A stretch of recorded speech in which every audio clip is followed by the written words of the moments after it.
আমরা কিন্তু সবাই ট্রাই করি যে যে আমাদের নেক্সট কবে ক্লাস হয়েছিল শনিবারে না, সো এর মধ্যে যাতে আমরা কাভার করতে পারি এটা একটু মাথায় রাখতে হবে। যা পড়া হচ্ছে সেটা যেন আমরা 4-5 দিনে কাভার করে ফেলতে পারি, অন্তত প্রেজেন্টেশন স্লাইড এবং স্টুডেন্ট ম্যানুয়ালটা। আসসালামু আলাইকুম রেজা ভাই। হ্যাঁ, ওই আপনার স্টুডেন্ট ম্যানুয়ালের ভেতরে যে আপনার রেফারেন্স থাকে না অনেকগুলো, যেমন টপিকস এর পরে রেফারেন্স দেওয়া, যেমন ইকো 1.2.3 অথবা ইকো 2.13.1, এই রেফারেন্সটা কিসের, মানে এক্সাম কন্টেন্ট আউটলাইনের কথা বলতেছে, এটা কোথায় আর কি? এটা যেন কে প্রশ্ন করলে আগের দিন আমি তো অনেক সময় নিয়ে বুঝাই দিলাম। কে প্রশ্ন করেছিল, ওয়াহিদ নাকি? আমি গত ক্লাসের মেবি আমি 1 ঘন্টার পর জয়েন করছি। হ্যাঁ, 45 মিনিট বা 50 মেবি আমি মিস করছি। আচ্ছা, যদি আপনি বলে থাকেন ভাই তাহলে আমি ইউটিউব দেখে জেনে নেব, সমস্যা নেই যদি থাকে। ওটা আসলে যে একটা পিডিএফ ফাইল দিয়েছিলাম এক্সাম কন্টেন্ট আউটলাইনের পিএমআই এর। আচ্ছা, হোয়াটসঅ্যাপে আছে দেখবেন, মানে ওটা আসলে সিলেবাসটা আর কি। ওই সিলেবাসটার সাথে এই স্টুডেন্ট ম্যানুয়ালের যে টপিকটা শুরু পড়তেছেন সেই টপিকের ট্যাগটা কি, মানে রিলেশনটা কি, সেটা ওখানে আছে। আচ্ছা, সো ভিডিও দেখে নিয়েন, ভিডিওতে আছে কিনা আমি কেটে দিছি এটা বুঝতেছি না, মনে হয় আছে বোধহয়।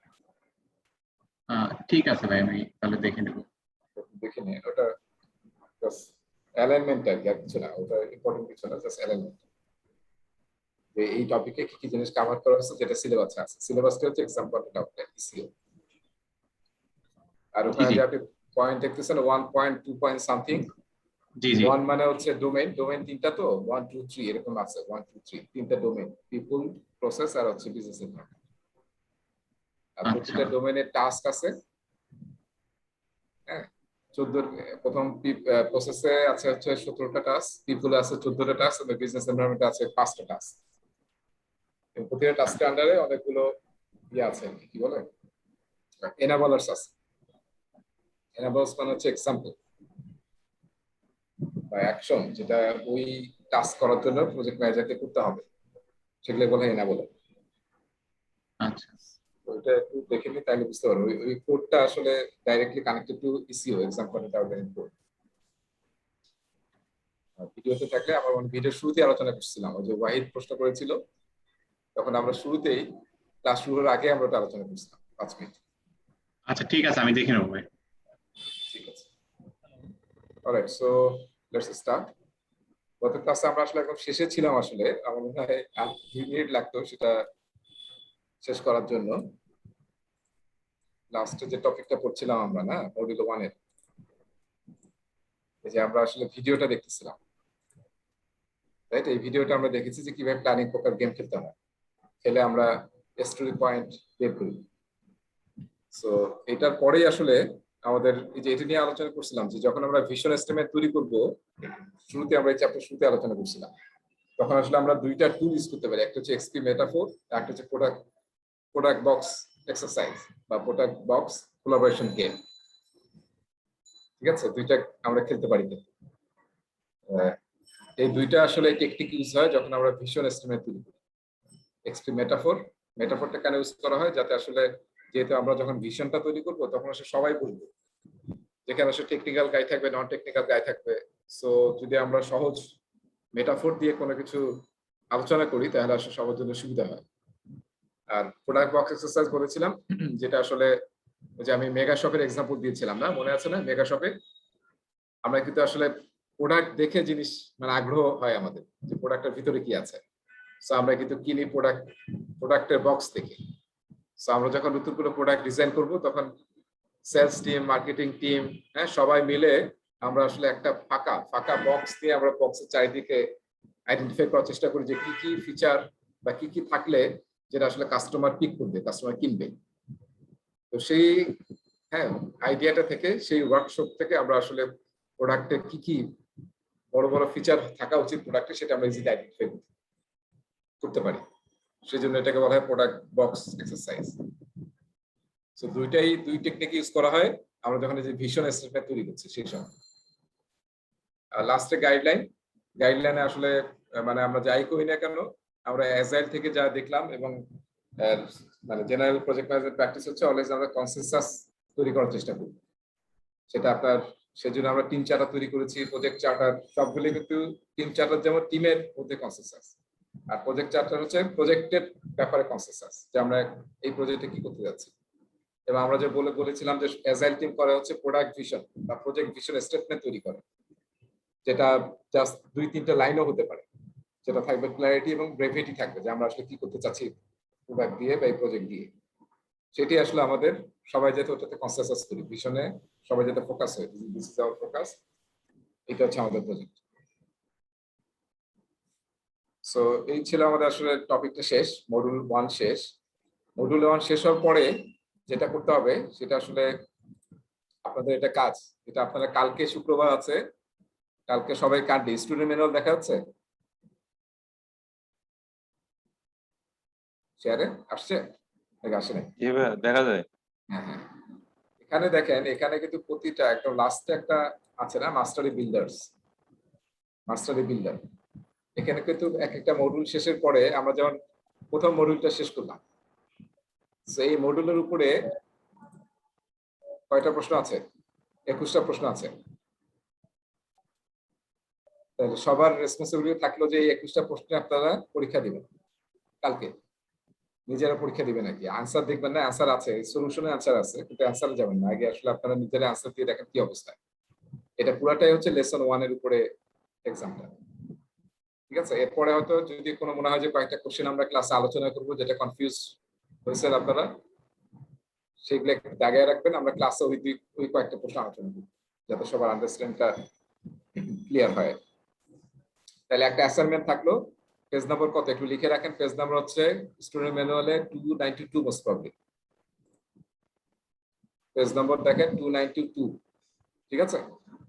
এখানে 1 থেকে 21টা এক্সারসাইজ আছে, পুরাটাই হচ্ছে ক্রিয়েটিং এ হাই পারফর্মিং টিমের উপরে, যেটা আমরা কভার করলাম। সেটা কাইন্ডলি আপনারা সবাই করবেন, করে আমাকে মার্কসটা জানাবেন হোয়াটসঅ্যাপে যে আমরা কত মার্কস পেলাম,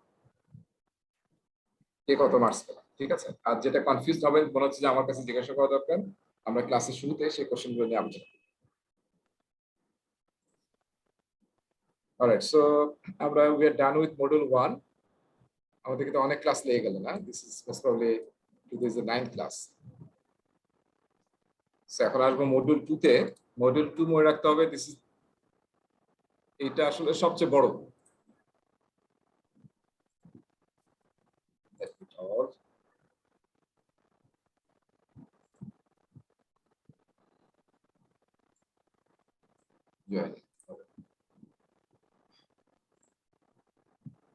আচ্ছা, আমরা দেখেন মডিউল 2 তে অনেক অনেক বড় মডিউল 2।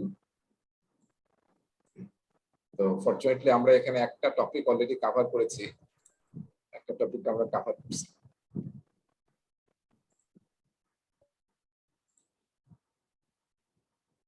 দাঁড়ান, আমার মনে হয় ক্লাসের মধ্যে কাউকে আমার মনে হয় কো-হোস্ট বানিয়ে দিতে হবে, মাঝে মাঝে বা ইয়া করে দিতে হবে, যাতে যে কেউ এট এনি টাইম ক্লাসে ঢুকতে পারে।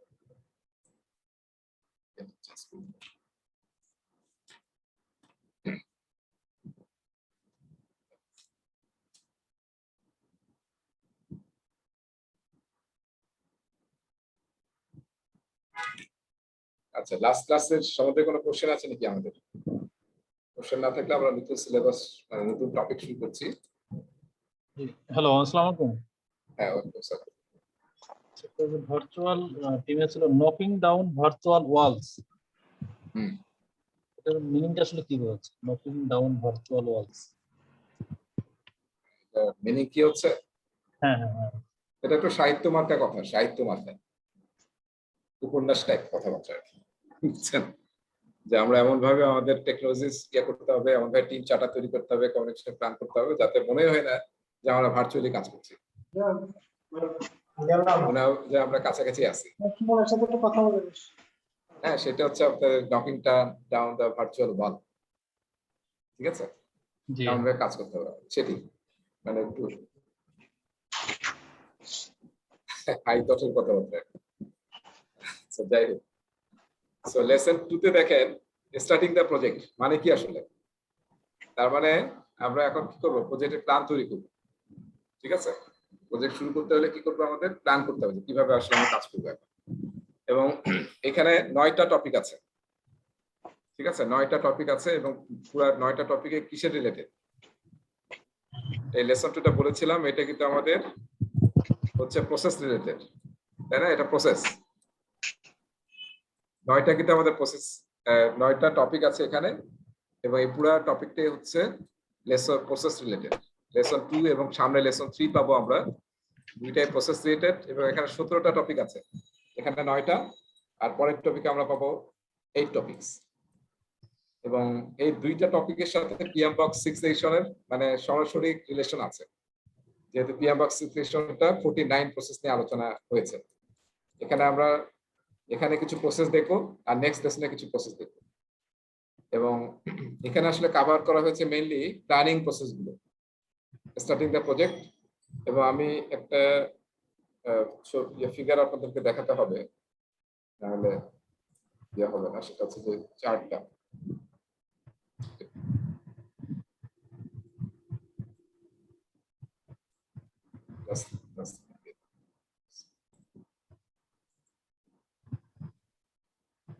টেবিলটা দেখতে পাচ্ছি আমরা?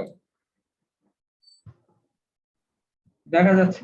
হ্যাঁ, এই যে লেসন 2 এবং লেসন 3 দুইটাই আসলে এই টেবিলের সাথে রিলেশন, কারণ এটা মানে হচ্ছে PMBOK এর সাথে রিলেশন। সো আমরা স্টার্টিং দ্য প্রজেক্টে আসলে প্ল্যানিং প্রসেস গ্রুপে কতগুলো প্রসেস ছিল মনে আছে? প্ল্যানিং প্রসেস গ্রুপে টোটাল কয়টা প্রসেস ছিল? 24 ছিল মনে হয়। হ্যাঁ, 24 ছিল। Out of 49, 24 in planning process group. So এই 24 সবই কিন্তু planning related, all R talking about planning, ঠিক আছে?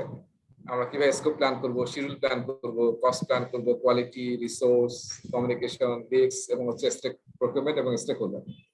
সব প্ল্যানিং গুলো হওয়ার পরে কি করব আমরা? এই যে ইন্টিগ্রেশনের যে প্রসেসটা, ডেভেলপ প্রজেক্ট ম্যানেজার প্ল্যান, এই বাকি সব প্ল্যানগুলোকে এই প্রসেসের থ্রুতে আমরা ইন্টিগ্রেট করে যে ডকুমেন্টটা তৈরি করব সেটার নাম হচ্ছে PMP, প্রজেক্ট ম্যানেজমেন্ট প্ল্যান তৈরি করব, ঠিক আছে? এখানে বাকি সবগুলো থেকে ইনপুট আমরা এখানে নিয়ে নেব, সব প্ল্যানিং গুলো এখানে এসে অ্যাড হবে। সো এই প্ল্যানটাকে বলা হয় মেইন প্ল্যান, আর বাকি যে প্ল্যানগুলো আমরা এখানে দেখতেছি 23 প্ল্যানস, সবগুলো আসলে সাবসিডিয়ারি প্ল্যান অফ এই প্ল্যান, প্রজেক্ট ম্যানেজমেন্ট প্ল্যান।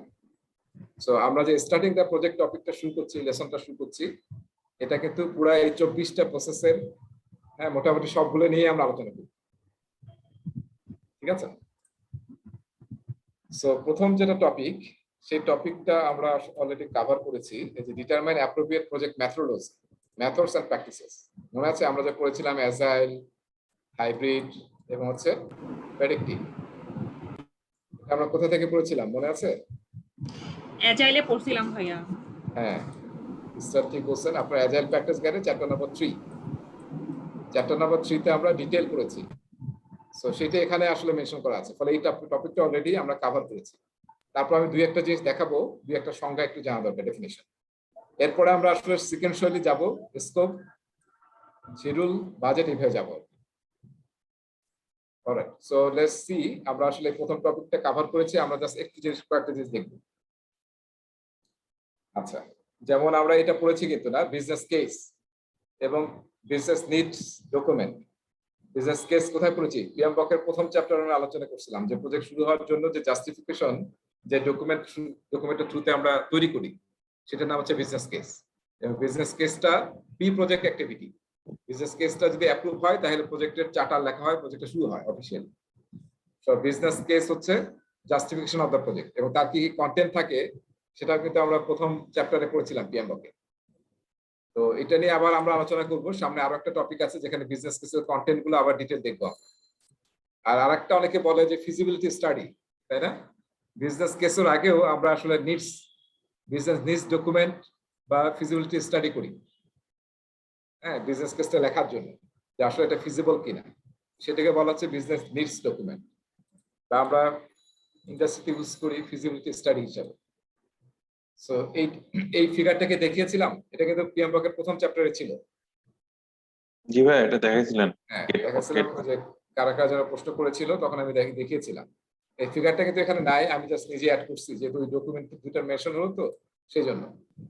সেখানে দেখেন আমরা বলেছিলাম সেই সময় যে একটু আগে যে দেখলাম নিডস ডকুমেন্ট সেটা আসলে নিডস অ্যাসেসমেন্ট থেকে তৈরি হবে, সেটা থেকে বিজনেস কেস তৈরি হবে, এবং এট দ্য সেম টাইম আমরা বলেছিলাম যে বেনিফিট ম্যানেজমেন্ট প্ল্যান তৈরি করতে হবে। এবং এই দুইটার কন্টেন্ট কিন্তু আমরা ওই চ্যাপ্টারে দেখেছিলাম। পরে আবার বিজনেস এনভায়রনমেন্ট লেসন 5 যখন পড়বো তখন আমরা এই দুইটার কন্টেন্ট আমরা আরেকবার দেখবো। আর তাহলে এটা কি প্রি প্রজেক্ট ওয়ার্ক, আর তারপরে কি স্টার্টিং দ্য প্রজেক্ট। দেখছেন এখানে চার্টার লেখা শুরু হবে। চার্টার কিন্তু অলরেডি লিখলাম কোথায় আমরা, কারণ মনে আছে চার্টার কোথায় লিখলাম আমরা অলরেডি, কোথায় দেখলাম? যে লাস্ট টপিক যেটা আমরা পড়লাম মডিউল 1-এ, সেখানে কিন্তু আমরা দুইটা জিনিস নিয়ে কথা বলছি যে অ্যাজাইল টিম ভিশন স্টেটমেন্ট তৈরি করে, আর traditional project team project charter তৈরি করে। এবং প্রজেক্ট চার্টারের কন্টেন্ট গুলো কিন্তু আমরা আলোচনা করেছিলাম, কি কি কন্টেন্ট করে চার্টারে থাকে।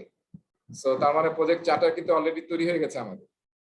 যদি এটা খেয়াল করেন, যেখানে কিন্তু আমরা প্রথম যে ক্রিয়েটিং হাই পারফর্মিং টিম, সেখানে কিন্তু দুইটা টপিক অলরেডি পড়লাম, একটা হচ্ছে চার্টার তৈরি করা, আর বিল্ড এ টিম যখন পড়েছিলাম তখন কিন্তু আমরা স্টেক হোল্ডার আইডেন্টিফাই করে স্টেক হোল্ডার রেজিস্টারে রেখেছিলাম। সবাইকে রিলেট করতে পারছেন? আমরা কিন্তু বিল্ড এ টিম যখন শুরু করেছি তখন কিন্তু যে আইডেন্টিফাই স্টেক হোল্ডারটা দেখেছিলাম, এবং স্টেক হোল্ডারকে আইডেন্টিফাই করে আমরা কোথায় রাখি? স্টেক হোল্ডার রেজিস্টারে রাখি। আর at the same time last topic আমরা পড়লাম একদম টপিক কি, সেখানে আমরা পড়লাম হচ্ছে চার্টার তৈরি করতে হয় প্রেডিক্টিভ প্রজেক্টে। কিন্তু অ্যাজাইল আমরা চার্টার ইউজ করতে পারি, কিন্তু অ্যাজাইল আসলে ইউজ করে মেইনলি প্রোডাক্ট ভিশন স্টেটমেন্ট বা প্রজেক্ট ভিশন স্টেটমেন্ট, বা সংক্ষেপে জাস্ট ভিশন বলে, অনেকে আবার এনভিশনিং বলে, এনভিশনিং প্রোডাক্ট। সো এই দেখেন এখান থেকে কিন্তু আমরা আসলে নামটা যদি একটু খেয়াল করেন, নামটা কিন্তু এখান থেকে ক্লিক করা হয়েছে যে স্টার্টিং দ্য প্রজেক্ট শুরু করছি আমরা। এখন আমরা সমস্ত প্ল্যানিং অ্যাক্টিভিটি গুলো করবো, এই যে এই জায়গাটাতে আমরা আছি আসলে। এই যে এখন আমরা সমস্ত প্ল্যানিং অ্যাক্টিভিটি করবো এবং প্রজেক্ট প্ল্যান তৈরি করবো। সো এই যে এখন এই যে প্ল্যানিং এর কথা বলছে যে আমাদের এখন আসলে কিভাবে প্রজেক্টে ইমপ্লিমেন্ট করব তার প্ল্যানিং করতে হবে, ঠিক আছে? এবং দুইটা ডেফিনেশন আমি একটু আপনাদের বলবো, সেটা হচ্ছে একটা ডেফিনেশন হচ্ছে রোলিং ওয়েব প্ল্যানিং বলা হয়। রোলিং ওয়েব প্ল্যানিং এই শব্দটা জানা দরকার, কারণ প্রশ্নের মধ্যে অনেক জায়গায় আপনি এই শব্দটা পাবেন, rolling web planning. Rolling web planning মানে হচ্ছে, এই শব্দটা কিন্তু পিএম ওয়ার্ক অনেক আগে থেকে ছিল। এটা মানে প্রেডিক্টিভ প্রজেক্টে আমরা ইউজ করি, অ্যাজাইলে তো আরো বেশি ইউজ করি। মানে কি? মানে হচ্ছে যেটা নিয়ার টার্ম, আমাদের যে সমস্ত জিনিস নিয়ার টার্ম কাজ করবো আমরা, সেটা আমরা অনেক ডিটেল প্ল্যান করি। আর যেটা ফিউচার টার্ম এখনো আসে নাই, মানে অনেক মানে ধরেন আমরা প্রজেক্টটা 5টা ফেজে করছি, 1 2 3 4 5, তাহলে আমরা কি করব? এই ফেজটা শুরু করার সময় এই ফেজটা ডিটেল করব, আর যেটা তার মানে নিয়ার টার্মটাকে আমরা ডিটেল করব, আর যেটা ফিউচার টার্ম সেটা কিন্তু আমরা হাই লেভেলে রেখে দেবো। পরে যখন আমরা এই ফেজে আসবো তখন এটা আবার ডিটেল করবো, এই ফেজে আসবো আবার ডিটেল করবো। এটাকে বলা হচ্ছে rolling web planning. Near term জিনিসগুলোকে, নিয়ার টার্ম কাজগুলোকে আমরা ডিটেল প্ল্যানিং করব, আর ফিউচার টার্ম কাজগুলোকে আমরা হাই লেভেলে রেখে দেবো। যখন সময় আসবে তখন আমরা ওটাকে আবার ডিটেল ডাউন করবো। সো এটাতে অ্যাজাইল সবসময় ইউজ করে। অ্যাজাইল হচ্ছে জাস্ট ইন টাইম প্ল্যানিং করে এবং জাস্ট গুড এনাফ, হ্যাঁ জাস্ট এনাফ প্ল্যানিং করে। আর এটা কিন্তু ট্রেডিশনাল প্রজেক্টও তাই বলা হয়েছে যে আপনি যেটা নিয়ার টার্ম সেটা ডিটেল করেন, আর যেটা ফিউচার টার্ম সেটা হাই লেভেলে করেন। সেটা হচ্ছে রোলিং ওয়েব প্ল্যানিং।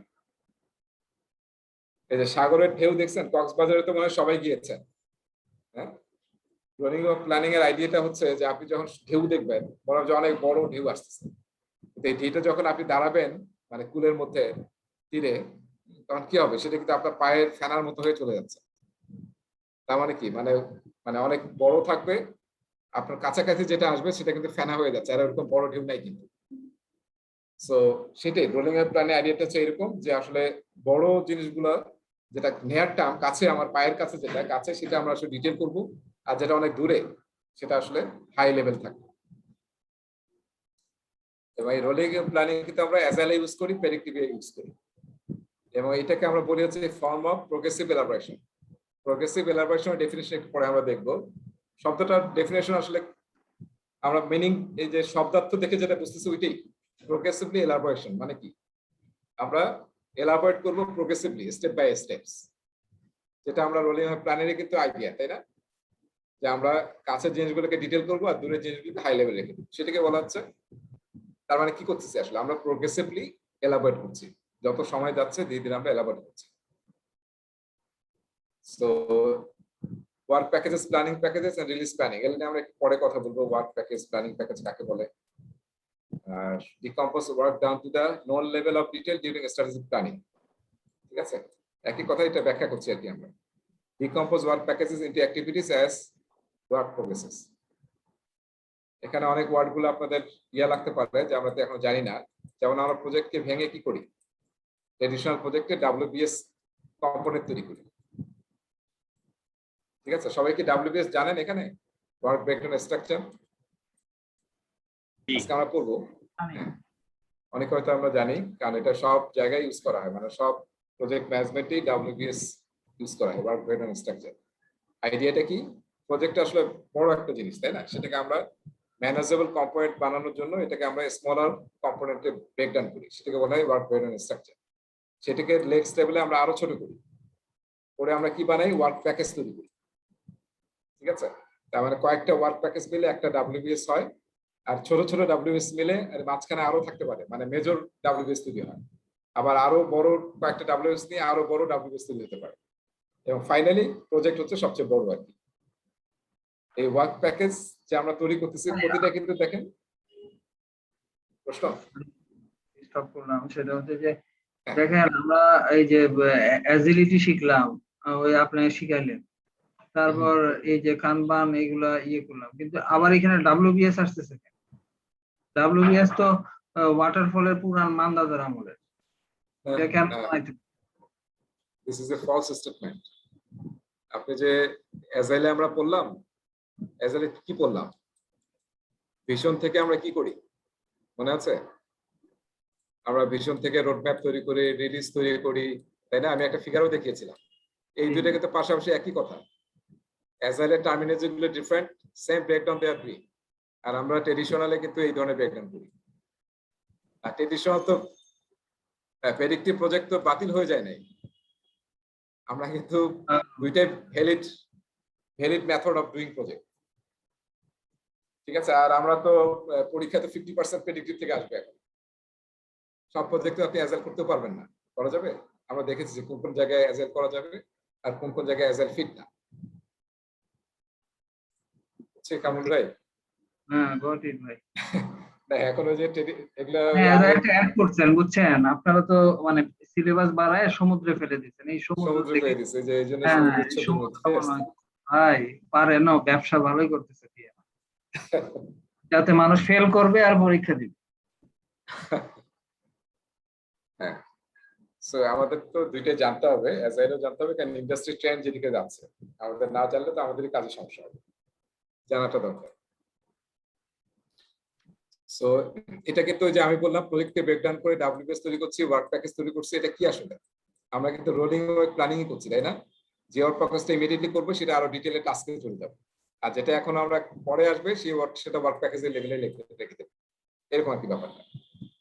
আর আমরা কি করতেছি, প্রোগ্রেসিভলি এলাবোরেট করতেছি, তাই না? এই যে ওয়ার্ক প্যাকেজে ভেঙে টাস্ক বানাচ্ছি বা বড় WBS কমপ্লিটে ভেঙে ওয়ার্ক প্যাকেজ বানাচ্ছি মাল্টিপল, সেটা কি করছি আসলে, প্রোগ্রেসিভলি এলাবোরেট করছি। সো এই টার্মগুলো আমরা পরে দেখবো। আরেকটা ডেফিনিশন দেওয়া দরকার, প্রোগ্রেসিভ এলাবোরেশন, যেটা আমরা বললাম একটু আগে।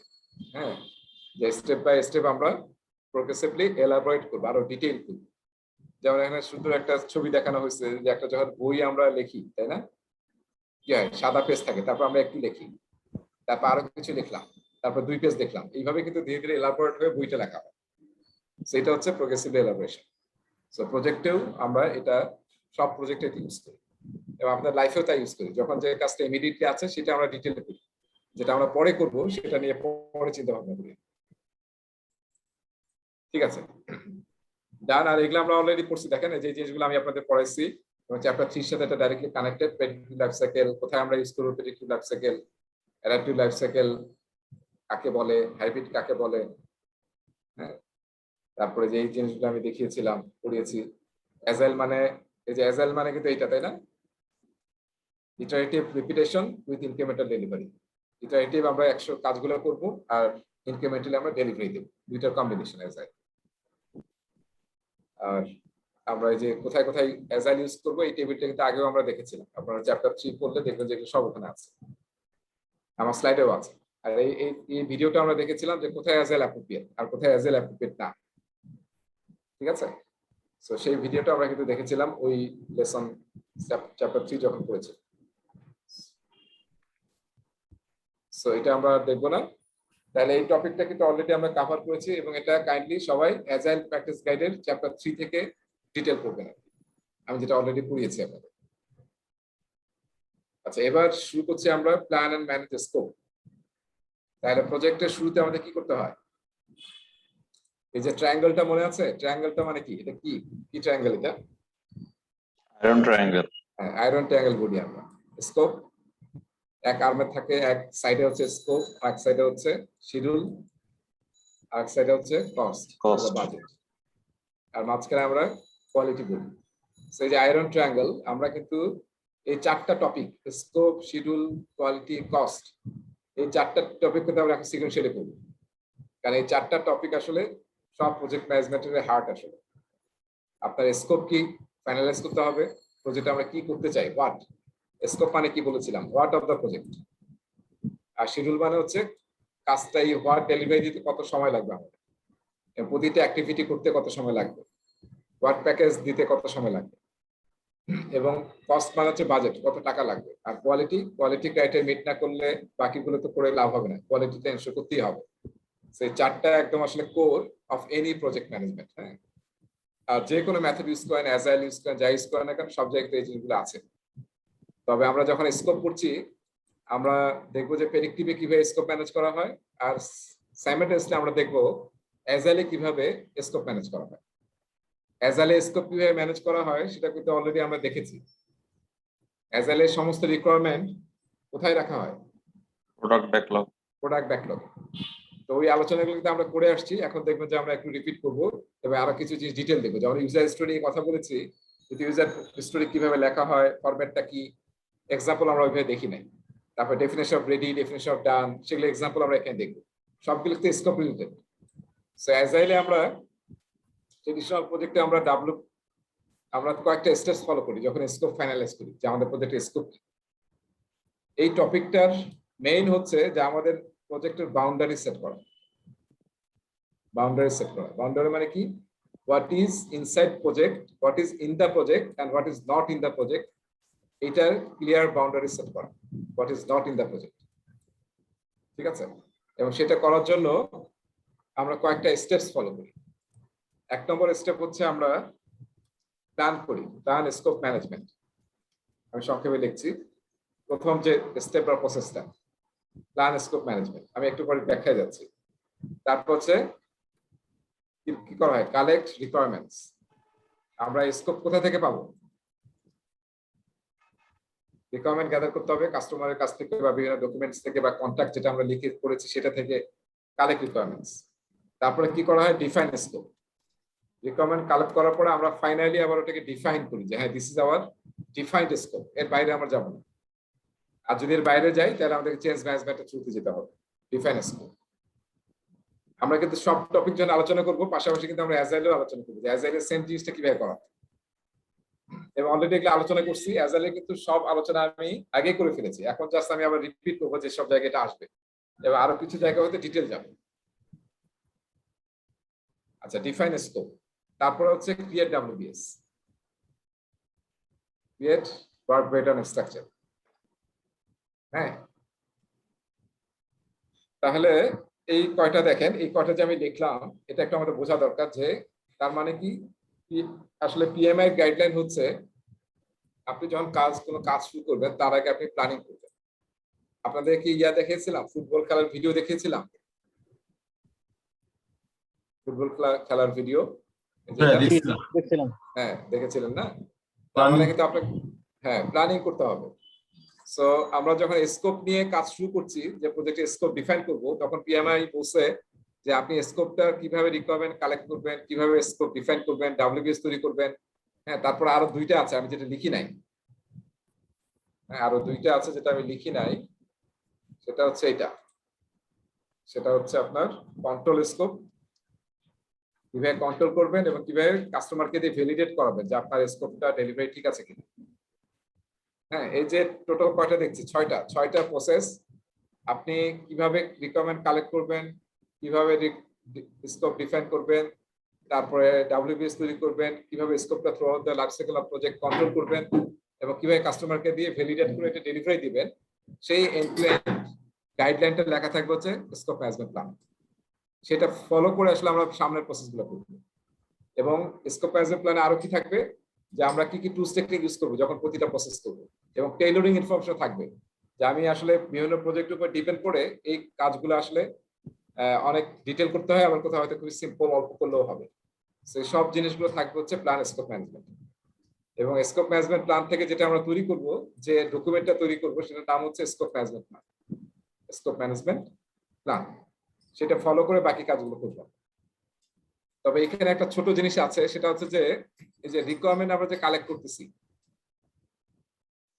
এই রিকোয়ারমেন্ট কালেকশন এটাও কিন্তু প্রজেক্ট আসলে যে ফেল করে তার মধ্যে দেখা গেছে যে মানে one of the top reasons হচ্ছে কাস্টমারের রিকোয়ারমেন্ট ঠিকমতো আইডেন্টিফাই করতে না পারা এবং বুঝতে না পারা, ঠিকমতো ইন্টারপ্রেট করতে না পারা। এবং আরেকটা শব্দ আমি ইউজ করি, এলিসিট করতে না পারা। এলিসিট, এলিসিট মানে হচ্ছে মানে ড্র আউট, মানে আপনি কাস্টমার কি চাচ্ছে সেটা তার কাছ থেকে বের করে নিয়ে আসতে হবে। কাস্টমার সবকিছু বলতে পারবে না, কিন্তু আপনাকে অনেক কোশ্চেন আরো অনেক টুলস আছে, আমি দেখবো সার্ভে করে, তারপরে ফ্যাসিলিটেটর ওয়ার্কশপ করে, ফোকাস গ্রুপ মিটিং করে ইউ হ্যাভ টু আইডেন্টিফাই, এলিসিট করতে হবে, ড্র আউট করে নিয়ে আসতে হবে যে আসলে কাস্টমার কি চায়। কারণ এখানে যদি একটু গ্যাপ থাকে আপনার রিকোয়ারমেন্ট কালেকশনে, তাহলে কিন্তু এইটার কারণে প্রজেক্টের ফেল সবচেয়ে বেশি হয়। রিকোয়ারমেন্ট ঠিক মতো আইডেন্টিফাই করতে না পারা এবং বুঝতে না পারা কাস্টমার কি চায়। ঠিক আছে, সো সেই জন্য আসলে পিএমআই একটা প্ল্যানের সাথে সাথে করতে পারে। যখন আমি প্ল্যান স্কোপ ম্যানেজমেন্ট করবো, তার সাথে আরেকটা বলে রিকোয়ারমেন্ট ম্যানেজমেন্ট প্ল্যান তৈরি করবো। তার মানে আপনি কিভাবে রিকোয়ারমেন্ট কালেক্ট করবেন, কি কি টুলস টেকনিক ইউজ করবেন, কিভাবে এলিসিট করবেন এবং সেটা কিভাবে ডকুমেন্টেড করবেন, এবং through out the life cycle of project কিভাবে রিকোয়ারমেন্টগুলোকে এন্ড টু এন্ড ট্রেস করবেন, সেটার জন্য একটা গাইডলাইন তৈরি করতে বলছে রিকোয়ারমেন্ট ম্যানেজমেন্ট প্ল্যান। ঠিক আছে, সো এটা যখন তৈরি হয়ে গেল, তারপর আমরা কি করতেছি, কালেক্ট রিকোয়ারমেন্টস শব্দ, এটা মানে কি, মানে রিকোয়ারমেন্ট কালেক্ট করা কাস্টমারের কাছ থেকে। সো কালেক্ট রিকোয়ারমেন্ট হওয়ার পরে নেক্সট কি করবো আমরা, ডিফাইন স্কোপ। এখন আমরা কাস্টমার যে রিকোয়ারমেন্ট গুলো বলেছে, হ্যাঁ, আমি যদি একটা টেবিল বানাই এখানে, এখানে হচ্ছে কাস্টমার রিকোয়ারমেন্টস। এই রিকোয়ারমেন্ট বলার সময় কিন্তু কাস্টমার কি বলবে, কাস্টমার কি টেকনিক্যাল কথাই বলতে পারবে, সে চাবে। যেমন আমি বাড়ি যাচ্ছি, আমি অ্যাজ এ বাড়িওয়ালা হয়তো বললাম যে আমি আসলে এমন ডিজাইনটা হবে যাতে আমার ঘরে সবসময় আলো থাকে। মানে ব্যাপারটা কি, ঢাকা শহরে কিন্তু দেখেন কিছু রুমে লাইট ছাড়া দেখা যায় যে অন্ধকার থাকে দিনের বেলা, আছে না? আপনাদের পাশে কি এরকম আছে যে কিছু রুমে লাইট না জ্বালালে অন্ধকার? হ্যাঁ, সো আপনি ওদের এরকম চাইলেন, হ্যাঁ, যারা আপনার কাজটা করে দিচ্ছে, যে আমার যদি এরকম ভাবে করো যাতে আমি সবসময় আলো বাতাস থাকে এবং কোনো ঘর যাতে ডার্ক না হয়, এরকম ভাবে ডিজাইন করো। সো তার মানে কি, এটা কিন্তু সে রিকোয়ারমেন্ট বললো তার ল্যাঙ্গুয়েজে, রাইট? এখন আপনি এখানে ডিফাইন করবেন যে আসলে এটাকে ফিল আপ করার জন্য কি কি কাজ করতে হবে আমার। ঠিক আছে, সেটা আপনার এখানে লিখবেন। এভাবে প্রতিটা রিকোয়ারমেন্টের এগেইনস্টে আপনাকে আসলে ওটাকে রিফাইন করে, আমি এটাকে বলি কি, যে কালেক্ট রিকোয়ারমেন্টস আমরা র রিকোয়ারমেন্টে নেই, আর ডিফাইন স্কোপে আমরা ওইটাকে রিফাইন করে ফাইনাল স্কোপ তৈরি করি। এবং এটা যখন তৈরি হয়ে যাবে, তখন কাস্টমারকে দিয়ে ভেরিফাই করে নেবেন যে হ্যাঁ, আপনার সমস্ত এক্সপেকটেশন আমরা যে লিখেছি ঠিক আছে কিনা। তো ওটা যদি সাইন আপ হয়, তাহলে আসলে আপনার কি হবে, পরে অনেক মানে গন্ডগোল বা ইয়া থেকে আপনি অ্যাকসেপ্টেন্স নিয়ে যে গন্ডগোলটা হবে, ওটা থেকে আপনি আসলে বেঁচে যেতে পারবেন। আচ্ছা, তাহলে ডিফাইন স্কোপ করে আমরা কি করছি, কালেক্ট রিকোয়ারমেন্ট করে আমরা একটা ডকুমেন্টে এটাকে রাখি, সেটার নাম হচ্ছে রিকোয়ারমেন্ট ডকুমেন্টেশন। তার মানে সমস্ত রিকোয়ারমেন্ট আমরা কালেক্ট করে এই ডকুমেন্টে রাখি। আর ডিফাইন স্কোপ করার পরে আমরা আরেকটা ডকুমেন্ট তৈরি করি, সেটার নাম হচ্ছে স্কোপ স্টেটমেন্ট। তার মানে this is the final document. এবং স্কোপ স্টেটমেন্টের সমস্ত ডেলিভারেবল, সমস্ত স্কোপ ডিফাইন করা হয়। এর সাথে আরেকটা জিনিস করা হয়, সেটা হচ্ছে, এটা একটু মনে রাখেন, অ্যাকসেপ্টেন্স ক্রাইটেরিয়া। প্রতিটা ডেলিভারেবলকে অ্যাকসেপ্ট করার জন্য কি কি ক্রাইটেরিয়া আছে। ট্রেডিশনাল প্রজেক্টে কিন্তু আমরা জাস্ট অ্যাকসেপ্টেন্স ক্রাইটেরিয়া নেই। আর অ্যাজাইলে কি করা হয় মনে আছে, অ্যাকসেপ্টেন্স ক্রাইটেরিয়া থাকে, ডেফিনিশন অফ রেডি থাকে, ডেফিনিশন অফ ডান থাকে, তিনটা আর্টিফ্যাক্টস কাজ করে। আর আমাদের ট্রেডিশনাল প্রজেক্টে আসলে আমরা শুধু অ্যাকসেপ্টেন্স ক্রাইটেরিয়া ইউজ করি, এবং সেটা কোথায় থাকবে, স্কোপ স্টেটমেন্টে থাকবে। তারপর আমরা কি করি, সেই স্কোপটাকে আমরা গ্রাফিক্যালি ব্রেকডাউন করি হচ্ছে WBS পাওয়ারপয়েন্ট স্ট্রাকচার তৈরি করি, graphical presentation of the whole scope, সেটাকে বলা হয় WBS। এই চারটা হচ্ছে আমাদের প্ল্যানিং প্রসেস, প্ল্যানিং করতে হবে। এরপরে যখন কাজ শুরু হয়ে যাবে তখন আসলে আমরা কন্ট্রোল করব যাতে আমরা এই স্কোপের বাইরে না যাই, ডিভিয়েট না হয়, ঠিক আছে, সেটা কন্ট্রোল করার চেষ্টা করব। তারপর যদি কোনো চেঞ্জ আসে সেই চেঞ্জটা যাতে কন্ট্রোল ওয়েতে বা চেঞ্জ ম্যানেজমেন্ট প্ল্যান অনুযায়ী আমরা ইমপ্লিমেন্ট করি, সেটা আমরা ফলো করি, সেটা হচ্ছে কন্ট্রোল স্কোপের কাজ। আর ভ্যালিডেট স্কোপ মানে এখানে আসলে আমরা আইটিতে বলি এটাকে ইউএটি, ইউজার অ্যাকসেপ্টেড টেস্ট।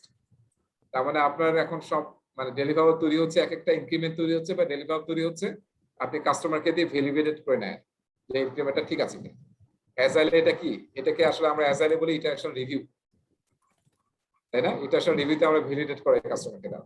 আর ট্রেডিশনাল প্রজেক্টে আমরা কি করি, এটা একটা প্রসেস আছে যেটার দ্বারা আমরা কাস্টমারকে ইনভলভ করে আমরা যেটা তৈরি করেছি সেটা ঠিক আছে কিনা স্কোপ অনুযায়ী সেটা দেখে সে ভ্যালিডেট করবে এবং সাইন অফ করবে, ঠিক আছে। সেই হচ্ছে আমাদের 6টা প্রসেস, যেটা আসলে এই পুরো চ্যাপ্টারটাতে আমরা আলোচনা করব। এখন আমি একটু টেবিলটাতে আসি, দেখেন। আচ্ছা, এখানে অনেক ড্র করছি না, অনেক ড্র করছি, এটা একটু সেভ করে রাখি, সেভ করে রাখি। ভ্যালিডেট স্কোপ, স্কোপকে অ্যাজাইলে কি বলে, কি review? Iteration review, iteration review. যেখানে কাস্টমারকে দেখে আমরা ভ্যালিডেট করি, তাই না? ইটারেশন রিভিউ বা স্পেন রিভিউ। আচ্ছা, তাহলে আমি এতক্ষণ যে আলোচনা করলাম এটা কি নিয়ে আলোচনা করলাম আসলে, যেটা এমবকের চ্যাপ্টার নাম্বার 5, যেখানে আসলে 4টা প্রসেস হচ্ছে আপনার প্ল্যানিং এ, আর বাকি 2টা প্রসেস কোথায়, মনিটরিং এবং কন্ট্রোল, ঠিক আছে। সো এখন কিন্তু আপনাকে জানতে হবে না যে প্রতিটা প্রসেসে আইটিটিও, হ্যাঁ, একদম ডিটেইল জানার দরকার নাই, কিন্তু কোন প্রসেসটা কি কাজ করে এবং সেটা কোন স্টেজে করতে হয় প্রজেক্টের, সেটা জানাটা ইম্পর্টেন্ট। আর আইটিটিও ডিটেইল জানতে হবে না, কারণ এখানে অসংখ্য আইটিটিও আছে। মানে প্রতিটা প্রসেস মানে কি, প্রসেস মানে ইনপুটস থাকবে, আমরা টুলস টেকনিক অ্যাপ্লাই করব আর আউটপুট তৈরি করবো, রাইট। এটা আমাদের স্টুডেন্ট ম্যানুয়াল এবং প্রেজেন্টেশন স্লাইডে আসলে আইটিটিওর বর্ণনা আছে, কিন্তু শুধু মেজর আইটেম গুলো বলা আছে, যে আমার প্ল্যানিং করার সময় কি কি লাগবে এবং এই প্রসেসটা করার পর আমি কি ডকুমেন্ট পাবো, আউটপুটটা কি, মেইন আউটপুট। আরো যে এক্সট্রা অনেকগুলো ইনপুট আউটপুট টুলস টেকনিক ছিল ওগুলো একটা আলোচনা হয় না। টুল টেকনিক গুলো শুধু মেজর টুল টেকনিক, যেটা আসলে খুবই প্রমিনেন্ট টাইপ, সেগুলো শুধু আলোচনা হয়েছে, তো সেটাই পড়া যথেষ্ট। আমরা আবার এখানে গিয়ে পুরো আইটিটিওর প্রতিটা আইটেম পড়ার কোনো দরকার নেই, যেটা স্টুডেন্ট ম্যানুয়ালে আছে এবং প্রেজেন্টেশন স্লাইডে আছে শুধু ওটুকুই পড়বো। আচ্ছা, আমরা আসেন, আমরা এখন এখানে আসি। আমার আলোচনা আরো একটু বাকি আছে, সেটা হচ্ছে যে আমরা কিন্তু রিকোয়ারমেন্টকে আসলে 2 ভাগে ভাগ করি। এটা হয়তো আপনারা খেয়াল করছেন কিনা, আমরা মানে কাজ করার সময় ওইভাবে আসলে ভাগ করি না। কিন্তু আমরা পিএমবকে রিকোয়ারমেন্টকে 2 ভাগে ডিফাইন করছে। একটা হচ্ছে প্রোডাক্ট রিকোয়ারমেন্ট, আর একটাকে বলতেছে ওরা প্রজেক্ট রিকোয়ারমেন্টস, ঠিক আছে। দুইটা কি নাম দেখে কেউ বুঝতে পার, মানে এক্সাম্পল দিতে পারবেন যে প্রোডাক্ট রিকোয়ারমেন্ট কি জিনিস? একটা প্রজেক্টে আমরা কিন্তু রিকোয়ারমেন্ট যে পাই সেটা কিন্তু 2 ধরনের হয়, একটা হচ্ছে প্রোডাক্ট রিকোয়ারমেন্ট আর একটা হচ্ছে প্রজেক্ট রিকোয়ারমেন্ট। কারো এমনি সিম্পল মানে আইডিয়া কিছু আসতেছে যে প্রোডাক্ট রিকোয়ারমেন্ট কি আর প্রজেক্ট রিকোয়ারমেন্ট কি? Any idea? প্রজেক্ট রিকোয়ারমেন্ট হচ্ছে ভাই প্রজেক্টটা থেকে আমরা কি চাচ্ছি, আর প্রোডাক্টটা হচ্ছে যে প্রোডাক্টটা বা যে সার্ভিসটা আমরা করতে চাচ্ছি বা প্রডিউস করতে চাচ্ছি সেইটাও রিকোয়ারমেন্ট। ঠিক আছে, খুবই ঠিকই আছে। তার মানে হচ্ছে আমরা যে প্রোডাক্টটা বানাতে চাচ্ছি তার স্পেসিফিকেশন গুলো কি, তার রিকোয়ারমেন্ট কি, তার মধ্যে কি কি ফিচার থাকবে, কি কি ক্যাপাবিলিটি থাকবে, সেটা হচ্ছে প্রোডাক্ট রিকোয়ারমেন্টস। আর প্রজেক্ট রিকোয়ারমেন্ট মানে কি, তার মানে এটা তো আমরা এই প্রোডাক্টটা কিভাবে ডেলিভারি দেবো একটা প্রজেক্টের থ্রুতে, তাহলে কিন্তু আমার প্রজেক্টে কিন্তু অনেক রিকোয়ারমেন্ট আছে, যেমন প্ল্যানিং করতে হবে, এই যে আমরা যে প্ল্যানিং করছি, প্ল্যানিং ডকুমেন্ট তৈরি করতে হবে, মাইলস্টোন থাকবে, বিভিন্ন রিপোর্টিং আমরা ইউজ করবো। সো প্রজেক্ট রিলেটেড যে সমস্ত রিকোয়ারমেন্ট, হ্যাঁ, সেটাকে আমরা বলছি প্রজেক্ট রিকোয়ারমেন্টস। কিন্তু আমি যেটা শুরু করেছিলাম বলছিলাম আর কি, যে আমরা কিন্তু যখন কাজ করি তখন আসলে আমরা সবগুলোকে বলি প্রজেক্ট রিকোয়ারমেন্টস। তার মানে এই এটার মধ্যে আসলে দুইটাই আছে, প্রোডাক্ট রিকোয়ারমেন্টও আছে এবং প্রজেক্টের স্পেসিফিক রিকোয়ারমেন্টও আছে। সো আমরা এইভাবে ভাগ করি না, কিন্তু যেহেতু পিএমআই ভাগ করেছে এই জন্য আমি জাস্ট ডিফাইন করছি। কিন্তু আমরা যখন কাজ করি তাহলে প্রজেক্ট রিকোয়ারমেন্টে আসলে দুইটা মিন পড়ে। আর এটা থেকে আসলে আরেকটা ভাগ আছে, সেটা হচ্ছে স্কোপটাকেও আমরা রিকোয়ারমেন্ট যেরকম দুই ভাগে ভাগ করি, স্কোপকেও তাহলে আমরা আসলে দুই ভাগে ভাগ করতে পারি। একটা হচ্ছে প্রোডাক্ট স্কোপ। হ্যাঁ, প্রোডাক্ট স্কোপ মানে হচ্ছে প্রোডাক্টের কি কি ফিচার্স এবং ফাংশনালিটি আমরা দিতে চাই, ক্যাপাবিলিটি কি। আর প্রজেক্ট স্কোপ মানে হচ্ছে এই ক্যাপাবিলিটি বা এই ফিচার এবং ফাংশনালিটি দেওয়ার জন্য আমাদের কি কি কাজ করতে হবে, সেগুলো হচ্ছে প্রজেক্ট স্কোপ। ঠিক আছে, সো এটা নিয়ে খুব ফাইট করার কিছু নাই, আমরা জাস্ট প্রজেক্ট স্কোপ বলতে আসলে দুইটাকে বুঝে আসছে। হ্যাঁ,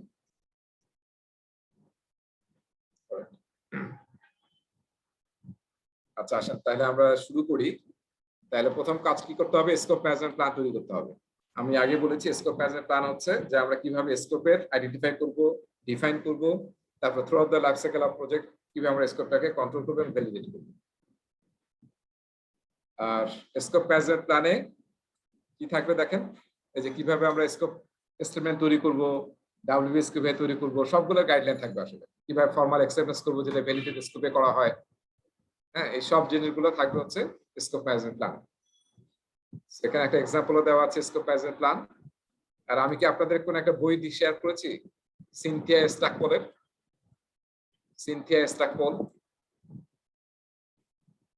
কেউ মনে করতে পারছেন? না ভাইয়া। শেয়ার করা হয়। আচ্ছা, সিনথিয়া স্টাকপল, ওনার একটা বই আছে পিএমআই থেকে পাবলিশ করা বইটার নাম হচ্ছে book of forms for project managers. তার মানে হচ্ছে প্রজেক্ট ম্যানেজাররা প্রজেক্ট ম্যানেজ করতে গিয়ে যে সমস্ত ডকুমেন্ট ইউজ করবে, যেমন আমরা প্ল্যানিং পিএম ব্লকে প্রায় 50-60 ডকুমেন্টের কথা মেনশন করা আছে। সেই ডকুমেন্টগুলো টেমপ্লেট কিরকম হওয়া উচিত, তার একটা গাইডলাইন ওই বইটাতে আছে, যেটা পিএমআই থেকে পাবলিশ করা। সো বইটা আপনাদেরকে শেয়ার করবো, রিসেন্ট এডিশনটা। তাহলে আপনারা আসলে যেমন যে স্কোপ ম্যানেজমেন্ট প্ল্যানে কি কি থাকা উচিত এখানে কিছু বলা আছে, সেটা আপনি ওখান থেকে আরো ডিটেল পাবেন। আর পিএমআই কিন্তু একটা ডিজিটাল প্ল্যাটফর্ম আছে, সেটার নাম হচ্ছে standardplus.org। এখানে কিন্তু ওই প্ল্যাটফর্মটা আসলে মেম্বারদের জন্য ফ্রি। তো সেখানে কিন্তু আপনি সমস্ত টেমপ্লেট যেটা চাবেন ওখানে সার্চ করলে আপনি ওখানে কিন্তু সফট কপি পাবেন আর কি, ডিজিটাল প্ল্যাটফর্ম এটা, standardplus.org।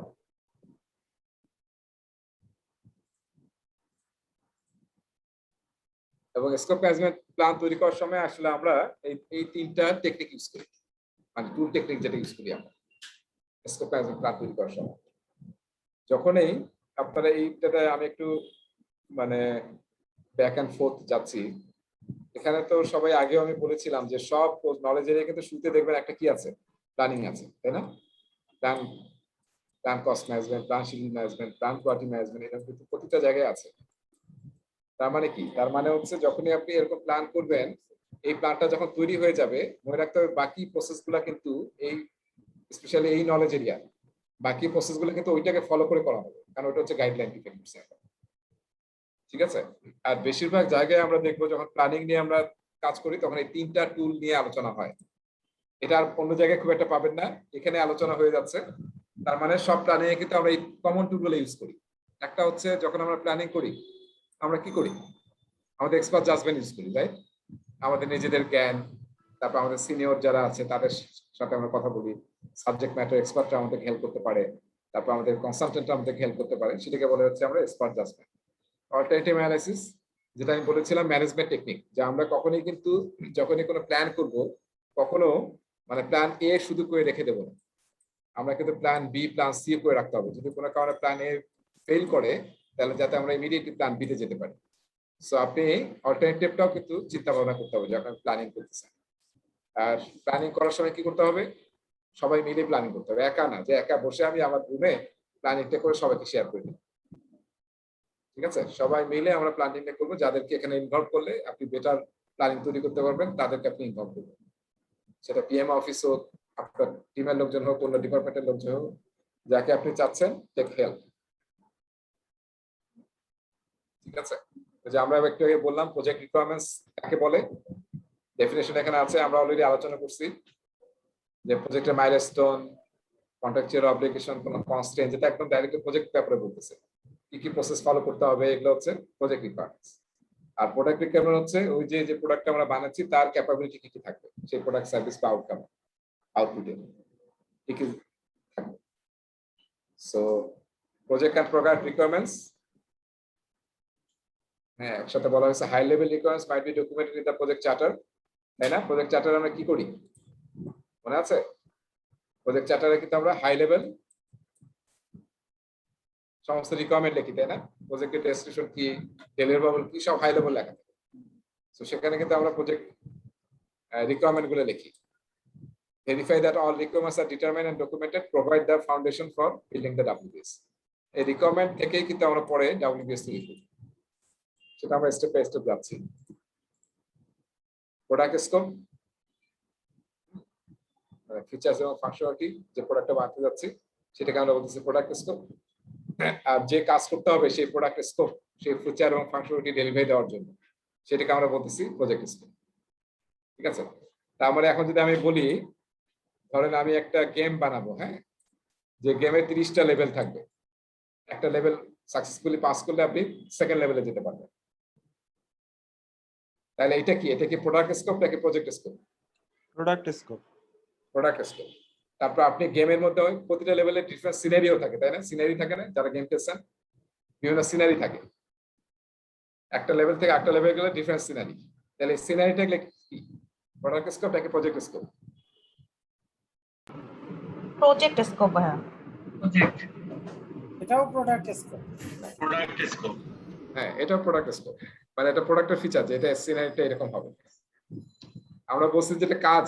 আর এখন যদি আমি বলি যে আমার এই লেভেলটা তৈরি করতে কোডিং করতে হবে, কোডিং করতে হবে, করতে হবে না? আমাকে গ্রাফিক ডিজাইন করতে হবে, রাইট? সিনারিটা তৈরি করতে, বুঝতে পেরেছি? তাহলে কোডিং ও গ্রাফিক ডিজাইন করা, সেটা কি? সেটা প্রজেক্ট হবে। হ্যাঁ, হ্যাঁ, সেটা প্রজেক্ট স্কোপ।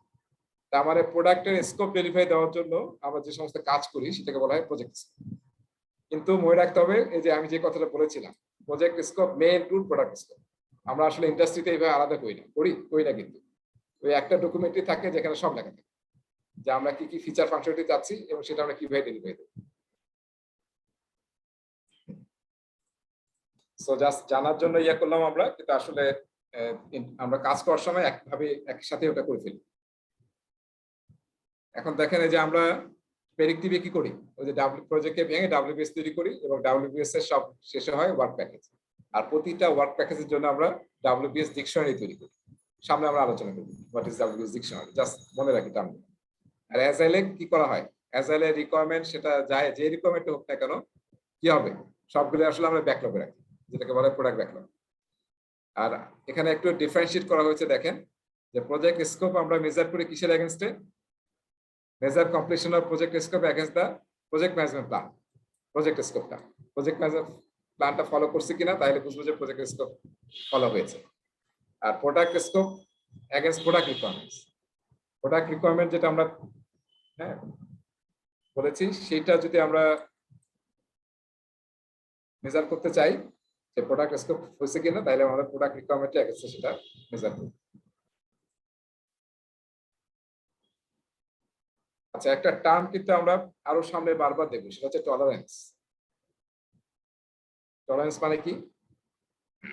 টলারেন্স মানে হচ্ছে, আমি কোথায় বলেছিলাম যে আমরা মানে মানে ছোটবেলায়, হ্যাঁ, ক্লাসে আমাদের একটা ইয়া থাকতো, মানে ক্লাসে যখন টিচার থাকতো না, তখন ব্ল্যাকবোর্ডের মধ্যে একটা জায়গায় লেখা থাকতো ডিসি।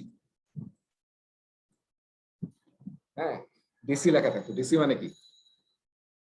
ডিস্ট্রিক্ট কমিশনার নাকি? মানে ক্লাসে যে বোর্ড থাকতো না, ব্ল্যাকবোর্ড বা হোয়াইট বোর্ড, আগে তো আমাদের ব্ল্যাকবোর্ড ছিল আর চক ছিল, সেখানে এক কর্নারে লেখা থাকতো ডিসি বা ডিএস। এবং যে ক্লাসের একটা ক্যাপ্টেন থাকে না, আপনাদের সবার ক্লাসে ক্যাপ্টেন ছিল না স্কুলে?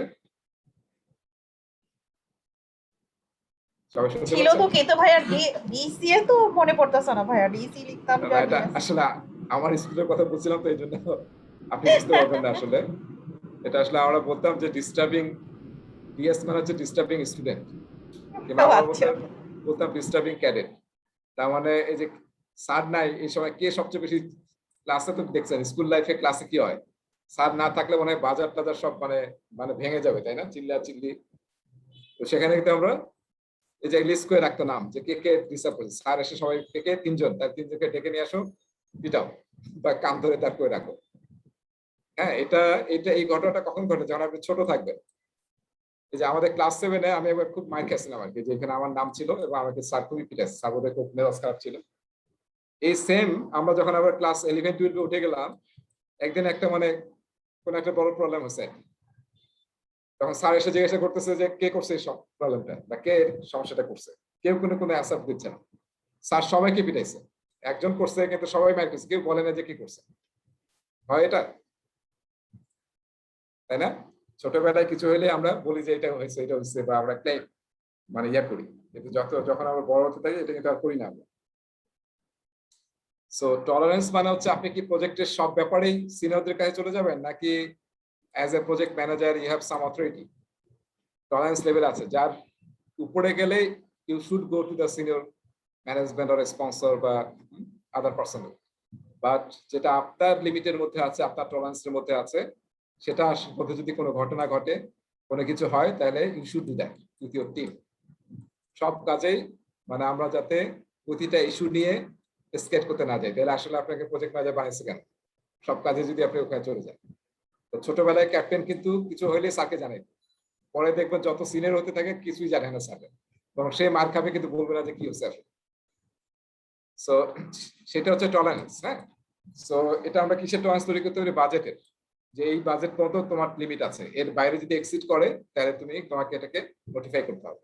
শিডিউলের, কোয়ালিটির, ঠিক আছে, তারপর সলিউশনের, ফাংশনাল কি কি রিকোয়ারমেন্ট মতো তোমার স্কোপ আছে, ফাংশনাল রিকোয়ারমেন্ট যদি এর চেয়ে বেশি হয়ে যায় তাহলে ইউ মাস্ট এসকেলেট। ঠিক আছে, এই যে লেভেলটা আমরা বিভিন্ন ক্রাইটেরিয়ার উপর সেট করতেছি, স্পেশালি বাজেট, শিডিউল, কোয়ালিটি, তাই না? এই যে আমরা যেটা আয়রন ট্রায়াঙ্গেল বলছিলাম, স্কোপ, শিডিউল এবং বাজেট, কোয়ালিটি, এই চারটার সবগুলোর সাথেই আসলে আমরা টলারেন্স সেট করি প্রজেক্ট ম্যানেজারের জন্য। ওর উপরে যদি চলে যায় তাহলে আসলে এটাকে স্কেল করতে হবে ডিফারেন্ট লেভেলে। সো স্কোপের ক্ষেত্রে তাই করতে হবে, যেমন এখানে বলা হয়েছে যে এই যে এগুলো হচ্ছে স্কোপ রিলেটেড, যে যদি আপনার রিকোয়ারমেন্ট বা স্কোপের কোনো চেঞ্জ হয় যেটা আসলে ম্যাসিভ, আপনার লেভেলে আর কন্ট্রোল করা যাচ্ছে না, ইউ শুড স্কেল। তার আগ পর্যন্ত you have to try yourself. আচ্ছা, আমরা এখন যে দুইটা টপিক করব এটাকে বলা হচ্ছে ইএফ এবং ওপিএ। এটার জন্য আমি একটু হোয়াইট বোর্ডে যাচ্ছি, সবাই দেখতে পাচ্ছেন হোয়াইট বোর্ড? ইয়েস। আচ্ছা, আমরা দেখেন একটা যখন প্রজেক্ট করি, এই যে এখানে মাঝখানে প্রজেক্ট লিখলাম, প্রজেক্টটা কোথায় হয়? প্রজেক্ট কি ইন্ডিপেন্ডেন্টলি হয়, যে কারো কোনো কিছুর সাথে রিলেশন নাই? প্রজেক্টটা অবশ্যই একটা অর্গানাইজেশনের ভিতরে হয়, তাই না? একটা অর্গানাইজেশনের ভিতরে হয়, তাহলে অর্গানাইজেশনের পলিসি, প্রসিডিউর, কালচার, হ্যাঁ, এসব কি ইম্প্যাক্ট ফেলবে না প্রজেক্টে? ইনফ্লুয়েন্স আছে? Obviously, ভাই। হ্যাঁ, কিছু ফেভারেবল আছে, আবার কিছু আনফেভারেবল সিচুয়েশন ক্রিয়েট করবে, তাই না, প্রজেক্টের উপরে। আবার এই পুরো অর্গানাইজেশনটা কোথায় আছে? একটা দেশে, কান্ট্রি, যেমন বাংলাদেশে ধরেন আপনারা যে যেখানে জব করছেন, ব্যাংকে জব করছেন বা টেলকোতে জব করছেন, সো কান্ট্রির rules, regulations, political condition, economic condition, weather, Covid situation impact ফেলে প্রজেক্টে? আছে না ইম্প্যাক্ট? ঠিক আছে। আর আমরা যদি গ্লোবাল সিনারিও বলি, সব দেশে তো আমাদের পৃথিবীর মধ্যে আছে না গ্লোবাল, তাহলে global climate, global economy, global political conditions, তারপর হচ্ছে কোভিড সিচুয়েশন, গ্লোবালি ইম্প্যাক্ট আছে। আমরা কিন্তু অনেক জিনিস এখন নিয়ে আসতে পারছি না, ইকুইপমেন্ট নিয়ে আসা যাচ্ছে না, মেশিনারি নিয়ে আসা যাচ্ছে না, ডিলে হচ্ছে। সো ইম্প্যাক্ট কিন্তু আছে, আমরা গ্লোবাল ইম্প্যাক্ট কিন্তু আছে। যখনই কোনো প্রজেক্ট আমরা করব, হ্যাঁ, তখনই মনে রাখতে হবে এই যে ইনফ্লুয়েন্স গুলা হচ্ছে অর্গানাইজেশন লেভেল থেকে, দেশের পলিসি কন্ডিশনস থেকে এবং গ্লোবাল কন্ডিশনস থেকে, সেগুলো কিন্তু অলওয়েজ কনসিডারেশনের মধ্যে রাখতে হবে। এবং এটা কনসিডার করে কিন্তু প্রজেক্টে যাই করেন, যেই প্ল্যানিং করেন, হ্যাঁ, স্কোপ প্ল্যানিং করেন, তারপরে শিডিউল, কস্ট, কোয়ালিটি, সবগুলোর মধ্যেই কিন্তু দেখতে হবে এই সবগুলো জিনিসের ইম্প্যাক্ট আছে কিনা, ইনফ্লুয়েন্স আছে কিনা, এটাকে পিএম ব্লকের চ্যাপ্টার 2 তে খুবই ডিটেল আলোচনা আছে। হ্যাঁ, যে এবং চ্যাপ্টারটার নাম হচ্ছে the project in which the environment in which projects operate, the environment in which project operates, PM ব্লকের চ্যাপ্টার নাম্বার 2। ওখান থেকে অনেক জিনিস আমরা এখানে যেমন দেখতেছি, আরো কয়েকটা টপিকে আছে কিছু জিনিস, আমি বলবো যেটা কোন পিএম ব্লকের কোন চ্যাপ্টার থেকে নেওয়া হয়েছে। আর আপনাদের কিন্তু একটা ম্যাপিং শেয়ার করেছিলাম, আপনি পেয়েছেন না গুগল শিটে ম্যাপিং, স্টুডেন্ট ম্যানুয়ালের সাথে পিএম ব্লকের ম্যাপিংটা কোথায়? জি ভাইয়া। ওখানে কিন্তু আছে জিনিসটা, কিন্তু আমি ক্লাসও বলবো। সো আমরা আসলে এই যে ইনফ্লুয়েন্সটা হচ্ছে সেটাকে অলওয়েজ প্রজেক্টে কনসিডার করতে হবে, যে কাজে করেন না কেন। এবং সেই ইনফ্লুয়েন্সটাকে আমরা কিন্তু মেইনলি 2 ভাগে ভাগ করতে পারি। একটা হচ্ছে ইএফ বলে, এন্টারপ্রাইজ এনভায়রনমেন্টাল ফ্যাক্টর, আর আরেকটাকে বলা হয় অর্গানাইজেশনাল প্রসেস অ্যাসেট। সবাই একটু খেয়াল করেন সামনের সব স্লাইড যে আছে সেটা, এবং এটা কিন্তু সব জায়গায় আছে আলোচনাটা, আমি একবারই আলোচনা করতেছি, পরে অন্য জায়গায় আলোচনা করবো না। সো ইএফ কে আবার 2 ভাগে ভাগ করা যায়, একটা হচ্ছে এক্সটার্নাল, একটা হচ্ছে ইন্টারনাল। ওপিএ কেও 2 ভাগে ভাগ করা যায়, একটাকে বলা হচ্ছে পিপিপি বা আরো পি লিখতে পারেন, পিপিপি, একটা হচ্ছে কেবি। কেবি মানে কি? পিকে নাকি নলেজ বেস। সো ইনফ্লুয়েন্সকে আমরা 2 ভাগে ভাগ করতে পারি, প্রজেক্টের ইনফ্লুয়েন্সকে, যেটা অর্গানাইজেশন থেকে, দেশ থেকে বা গ্লোবালি আসতে পারে ইনফ্লুয়েন্সটা, যেটার কারণে ফেভারেবল কন্ডিশন কি হতে পারে প্রজেক্টের জন্য, কিংবা ইনফেভারেবল কন্ডিশন তৈরি হতে পারে। যেমন কোভিড সিচুয়েশন আমাদের অনেক প্রজেক্টকে কি করছে, ইনফেভারেবল কন্ডিশন নিয়ে গেছে। এই এন্টারপ্রাইজ এনভায়রনমেন্টাল ফ্যাক্টরকে 2 ভাগে ভাগ করা যায়, একটাকে বলে এক্সটার্নাল ফ্যাক্টরস, যেমন পেস্টেল। পেস্টেল মানে কি?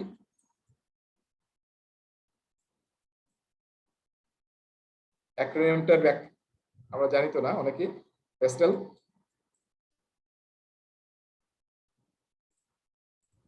Political, economical, হ্যাঁ, social, technological, লিগ্যাল এবং হচ্ছে environment. এনভায়রনমেন্টাল। এই যে এরকম 6টা, মানে যেগুলো আসলে আমাদের প্রজেক্ট টিমের কন্ট্রোলের বাইরে, সেগুলোকে আমরা বলি হচ্ছে এক্সটার্নাল এনভায়রনমেন্টাল ফ্যাক্টর। ঠিক আছে, যেটা আমরা পেস্টেল বলতে পারি, কিংবা অনেক জায়গায় বলা হয় টিকপ। টিকপ বলে, টিকপ মানে একই, টেকনোলজিক্যাল, ইকোনমিক, কমার্শিয়াল, অপারেশনাল এবং হচ্ছে কি পলিটিক্যাল। আবার অনেকে ভুকা, ভুকা বোধহয় আমি আপনাদের আগে বলেছিলাম, ভুকা, তাই না? এগুলো সবই কিন্তু এক্সটার্নাল সিচুয়েশন, যেটা কিন্তু আপনাকে অবশ্যই কনসিডার করতে হবে যখন আপনি প্রজেক্ট করবেন, সেটাকে বলা হচ্ছে এক্সটার্নাল ফ্যাক্টরস। এবং যদি আপনি পেস্টেল মনে রাখেন, তাহলে আপনি আসলে মনে রাখতে পারবেন যে আসলে এক্সটার্নাল ফ্যাক্টর বলতে কি বোঝায়। এটা এক্সাম্পল সামনে স্লাইডে আছে, আমরা দেখব। আর ইন্টারনাল ফ্যাক্টর কি? ইন্টারনাল ফ্যাক্টর হচ্ছে আপনার অর্গানাইজেশনের ভিতরে এনভায়রনমেন্টাল ফ্যাক্টর। যেমন আপনার অর্গানাইজেশনের লোকেশন। লোকেশন মানে এটা কি আপনার ঢাকা শহরে শুধু একটা ব্রাঞ্চ, নাকি এটা বাংলাদেশের সব জায়গায় ব্রাঞ্চ আছে? হ্যাঁ, তারপরে জিওগ্রাফিক, মানে জিওগ্রাফিক ডিস্ট্রিবিউশন। তারপর হচ্ছে আপনার এইচআর ক্যাপাবিলিটি, আপনার যে অর্গানাইজেশনে প্রজেক্ট করতেছেন সেখানে যারা এইচআর এর লোকজন আছে, যারা প্রজেক্টে হ্যান্ডেল করবে, তাদের ক্যাপাসিটি কিরকম, এইচআর পলিসি কিরকম। ঠিক আছে, তারপর অর্গানাইজেশন, সবচেয়ে বড় হচ্ছে অর্গানাইজেশনাল কি কালচার, ভ্যালুস, লিডারশিপ স্টাইলস। এই সব কিছু হচ্ছে ইন্টারনাল ফ্যাক্টর অফ ইএফ। এগুলো জিনিসের কি ইম্প্যাক্ট আছে প্রজেক্টে? আছে না? ইম্প্যাক্ট কিন্তু আছে। তো সেগুলোকে বলা যায় ইন্টারনাল ফ্যাক্টর, যেটা আপনার অর্গানাইজেশনের ভিতরে, কিন্তু আপনার প্রজেক্টের বাইরের কিন্তু। এটার কারণে কিন্তু আমার প্রজেক্টে অনেক কিছু ইম্প্যাক্ট আছে। এরপর আমরা ডান সাইডে আসি, ওপিএ। ওপিএ তে আসলে 2টা বললাম, একটা হচ্ছে প্রসেস, পলিসি, প্রসিডিউর। আপনার অর্গানাইজেশনের যদি অলরেডি কোনো গভর্নেন্স থাকে, প্রসেস থাকে, পলিসি থাকে, প্রসিডিউর থাকে, যেটা আপনার প্রজেক্টের initiation, planning, execution, monitoring, control এবং ক্লোজিং সবগুলোর কোনো গাইডলাইন বলে, কোনো নির্দেশনা দেয়, সেটা অবশ্যই ফলো করতে হবে আপনাকে। You cannot avoid that, because এটা আপনার অর্গানাইজেশনের ভিতরে। বুঝতে পেরেছি? সো আপনার যদি এক্সিস্টিং কোনো পলিসি, প্রসিডিউর, প্রসেস থাকে, যেটা আপনার প্রজেক্টের ইনিশিয়েশন থেকে ক্লোজিং পর্যন্ত যে কোনো ব্যাপারে কোনো গাইডলাইন বলে, হ্যাঁ, কোনো নির্দেশনা থাকে সেটা অবশ্যই ইউ হ্যাভ টু ফলো। বুঝতে পেরেছি? তার মানে পিপিআর, গভর্নমেন্ট যদি আমি বলি পিপিআর ছাড়া কেউ ক্যান উই পারচেজ এনিথিং, প্রজেক্টে কোনো কিছু পারচেজ করতে পারবো পিপিআর এর গাইডলাইন ফলো না করে? ওয়াহিদ? না না পিপিএফ বাংলা মানে জিওবির টাকা হলে পিপিএফ ফলো করতে হবে। হ্যাঁ, যে মানে করতেই হবে আমাদের, রাইট? সো আপনার দেখতে হবে যে অর্গানাইজেশনে এরকম যদি থাকে তাহলে ওটাকে অবশ্যই ফলো করতে হবে, ঠিক আছে? আর নলেজ বেস মানে কি? আপনি যখন প্রজেক্ট শুরু করছেন দেখবেন, এটা নিয়ে আমরা আগে আলোচনা করেছি, অর্গানাইজেশন মনে আছে কি ছিল? একটা ছিল LLR, লেসন লার্ন রিপোজিটরি। তার মানে আগের প্রজেক্টে যদি কোনো নলেজ বেস থাকে আপনার অর্গানাইজেশনে, এই ধরনের প্রজেক্ট করেছেন, কোনো টেমপ্লেট আছে, কোনো নলেজ আছে, কোনো ডকুমেন্ট আছে, সেটা আপনি আসলে কি করবেন? প্রজেক্টে শুরু করার আগে এখান থেকে আপনি নলেজগুলো শেয়ার করবেন, নলেজগুলোকে নেবেন। আর যখনই কোনো মনে হবে যে কোনো কিছু দরকার, আপনি কি অলওয়েজ কি রিইনভেন্ট দ্য হুইল করবেন, বারবার নতুন চাকা বানাবেন? না, আমরা কি করব? আমরা ট্রাই করবো যে আমাদের নলেজ বেসে কিছু আছে কিনা, তাহলে সেখান থেকে আমরা নেব, ঠিক আছে? সো আমাদের stakeholder register, risk register, এসব জিনিস অলরেডি নলেজ বেসে হয়তো আছে, আপনি রিউজ করবেন আবার। সো অলওয়েজ নলেজ বেসকে কিন্তু আমাদের কনসিডার করতে হবে। সো যেখানেই থাকেন প্রজেক্টের, আপনাকে ইএফ এবং ওপি এর যে ইনফ্লুয়েন্সটা আছে সেটা অবশ্যই কনসিডার করতে হবে। বুঝতে পেরেছি? খুবই ইম্পর্টেন্ট। এটা আপনারা কোথায় করবেন যদি একটু ডিটেইল করতে চান? পিএমবক এর চ্যাপ্টার নাম্বার 2 তে আছে। আর আমরা এখন স্লাইডে যাচ্ছি। আচ্ছা, এটা সেভ করলাম না, সেভ কি আছে এখন? দেখি একটা সেভ করে রাখি, পরে আপনাদের শেয়ার করব। ঠিক আছে, আমি আবার যাচ্ছি। আমার বোধ হয় 9টা বেজে গেছে। আমি জাস্ট স্লাইডটা দেখে আপনাদের শেষ করছি, দেখে যাবেন। সো এই যে এন্টারপ্রাইজ ইনপুট ফ্যাক্টরের ডেফিনিশন আছে, দেখবেন এই যে ইন্টারনাল এক্সটার্নাল বললাম আমি। তারপরে ওপি এর ডেফিনিশন আছে, যে বললাম প্রসেস, পলিসি, প্রসিডিউর, এবং আপনার অর্গানাইজেশন নলেজ বেস। হ্যাঁ, এবং ইএফএফ ওপিএ আমি বললাম যে ইনফ্লুয়েন্স বলা হয় এগুলোকে, এবং এটা ফেভারেবল হতে পারে, আনফেভারেবল হতে পারে, ঠিক আছে? এবং এখানে বেশিরভাগ জিনিসই দেখা যায় প্রজেক্ট টিমের কন্ট্রোলের বাইরে। এবার যে আমি ইন্টারনাল যে বললাম পেস্টেল মনে রাখার জন্য, যেখানে কিন্তু আছে যে আসলে অর্গানাইজেশনের কালচার, এগুলো হচ্ছে ইন্টারনাল ফ্যাক্টরস। আপনার অর্গানাইজেশন জিওগ্রাফি, ডিস্ট্রিবিউশন, ইনফ্রাস্ট্রাকচার, রিসোর্সের ক্যাপাবিলিটি, এগুলো হচ্ছে আপনার ইন্টারনাল। আর এক্সটার্নাল হচ্ছে যে আমরা পেস্টেল দিয়ে বোঝানোর চেষ্টা করছিলাম, যে কমার্শিয়াল মার্কেট প্লেস কন্ডিশনস, তারপরে লিগাল রেস্ট্রিকশনস, কমার্শিয়াল ডাটাবেস, হ্যাঁ, একাডেমিক রিসার্চ, যেগুলো বাইরে থেকে আপনাকে ইম্প্যাক্ট ফেলবে, সেগুলো হচ্ছে এক্সটার্নাল ফ্যাক্টরস। আর ওপি এর মধ্যে 2টা ক্যাটাগরি দেখেন, একটা হচ্ছে প্রসেস, পলিসি, প্রসিডিউর, যেটা আপনার প্রজেক্টের কি হবে ইনিশিয়েশন থেকে ক্লোজিং পর্যন্ত কোনো গাইডলাইন দেয়। এবং যদি পিএম অফিস থাকে আপনার অর্গানাইজেশনে, তাহলে এই সমস্ত দেওয়ার রেসপন্সিবিলিটি কার? প্রজেক্ট ম্যানেজমেন্ট অফিসে। পিএমও অফিস নিয়ে কিন্তু আলোচনা পিএমবকে এই চ্যাপ্টারে আছে, C2 তে আছে, চ্যাপ্টার 2 তে। কিন্তু আমরা পিএমও নিয়ে আলোচনাটা এখানে করব, এটাও আমাদের এখানেও আছে, করব হচ্ছে লেসন 5 এ করব, সেটাও connected to chapter 2। So PM office মানে একটা সেন্ট্রাল ডিপার্টমেন্ট, যারা আসলে অর্গানাইজেশন যত প্রজেক্ট হয় সেটা তারা সেন্ট্রালি ম্যানেজ করে। তারপর প্রজেক্ট ম্যানেজারকে গাইডলাইন দেয়, মেন্টরিং করে, কোচিং করায়, তারপর প্রজেক্টের গভর্নেন্স তৈরি করে। যে গভর্নেন্সের কথা এখানে বলা হয়েছে আর কি, যেটা কি প্রসেস ফলো করতে হবে, পলিসি কি হবে, কি কি প্রসিডিউর ফলো করতে হবে, কি কি ডকুমেন্টেশন ফলো করতে হবে, টেমপ্লেট কি কি ফলো করতে হবে, এই সব কিছু কিন্তু যদি পিএম অফিস থাকে দে উইল এস্টাবলিশ। আর না হলে পিএম যদি না থাকে, আপনার অর্গানাইজেশনে যদি কোনো কিছু থাকে যেটা আপনাকে প্রজেক্ট চলাকালীন ফলো করতে হবে, দ্যাট ইউ মাস্ট ফলো। আর আগের প্রজেক্টের এক্সপেন্সকে বলা হচ্ছে নলেজ বেস, সেটা হচ্ছে ওপিএ। আর আগে আমরা দেখলাম হচ্ছে ইএফ। সো আমরা এখানে 5 মিনিটে ব্রেকে যাচ্ছি, এরপরে এসে আমরা রিকোয়ারমেন্ট কালেক্ট নিয়ে আলোচনা করব, যেটাকে বলা হচ্ছে এলিসিয়েশন টেকনিক। সো আমরা ব্রেকে যাচ্ছি, হ্যাঁ, ঠিক আছে?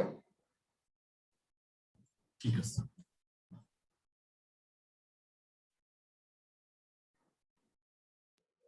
জি ভাইয়া।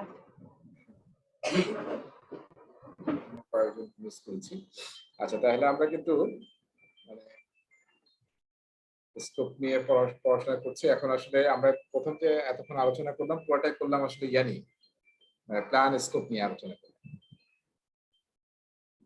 স্কোপ প্ল্যান নিয়ে আলোচনা করলাম। এখন আমরা আলোচনা করব সেকেন্ড প্রসেসটা, যে কিভাবে আমাদেরকে রিকোয়ারমেন্ট কালেক্ট করতে হবে। রিকোয়ারমেন্ট কালেক্ট কিভাবে করবো সেটাকে অনেক সময় বলে এলিসিটেশন। মানে আরেকটু বোঝার জন্য কালেক্ট রিকোয়ারমেন্টস এলিসিট করা মানে আমি বুঝলাম ড্র আউট করে নিয়ে আসা যে আসলে কি করতে যাচ্ছে আমরা।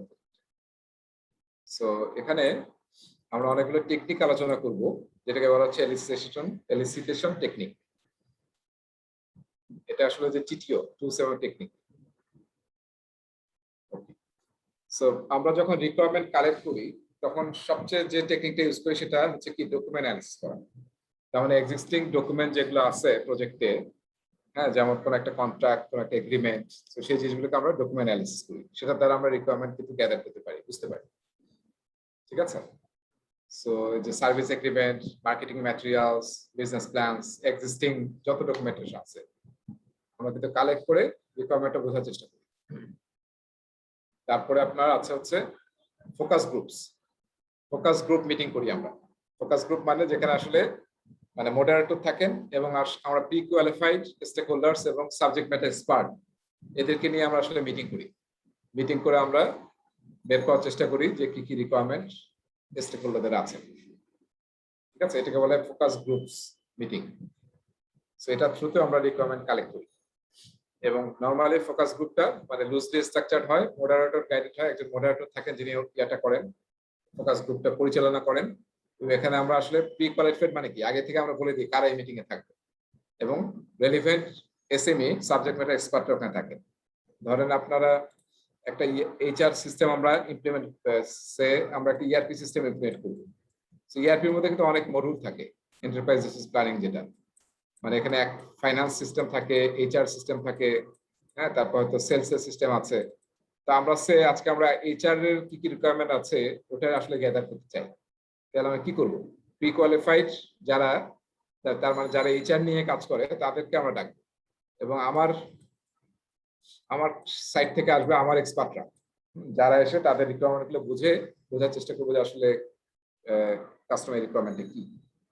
সো এখানে নর্মালি আমরা কোয়ালিটেটিভ রিসার্চ করি, মানে নন নিউমেরিক্যাল ডাটা আলোচনা করি যে তারা কি চাচ্ছে, তাদের কথা শুনে এটা আমরা বের করার চেষ্টা করি।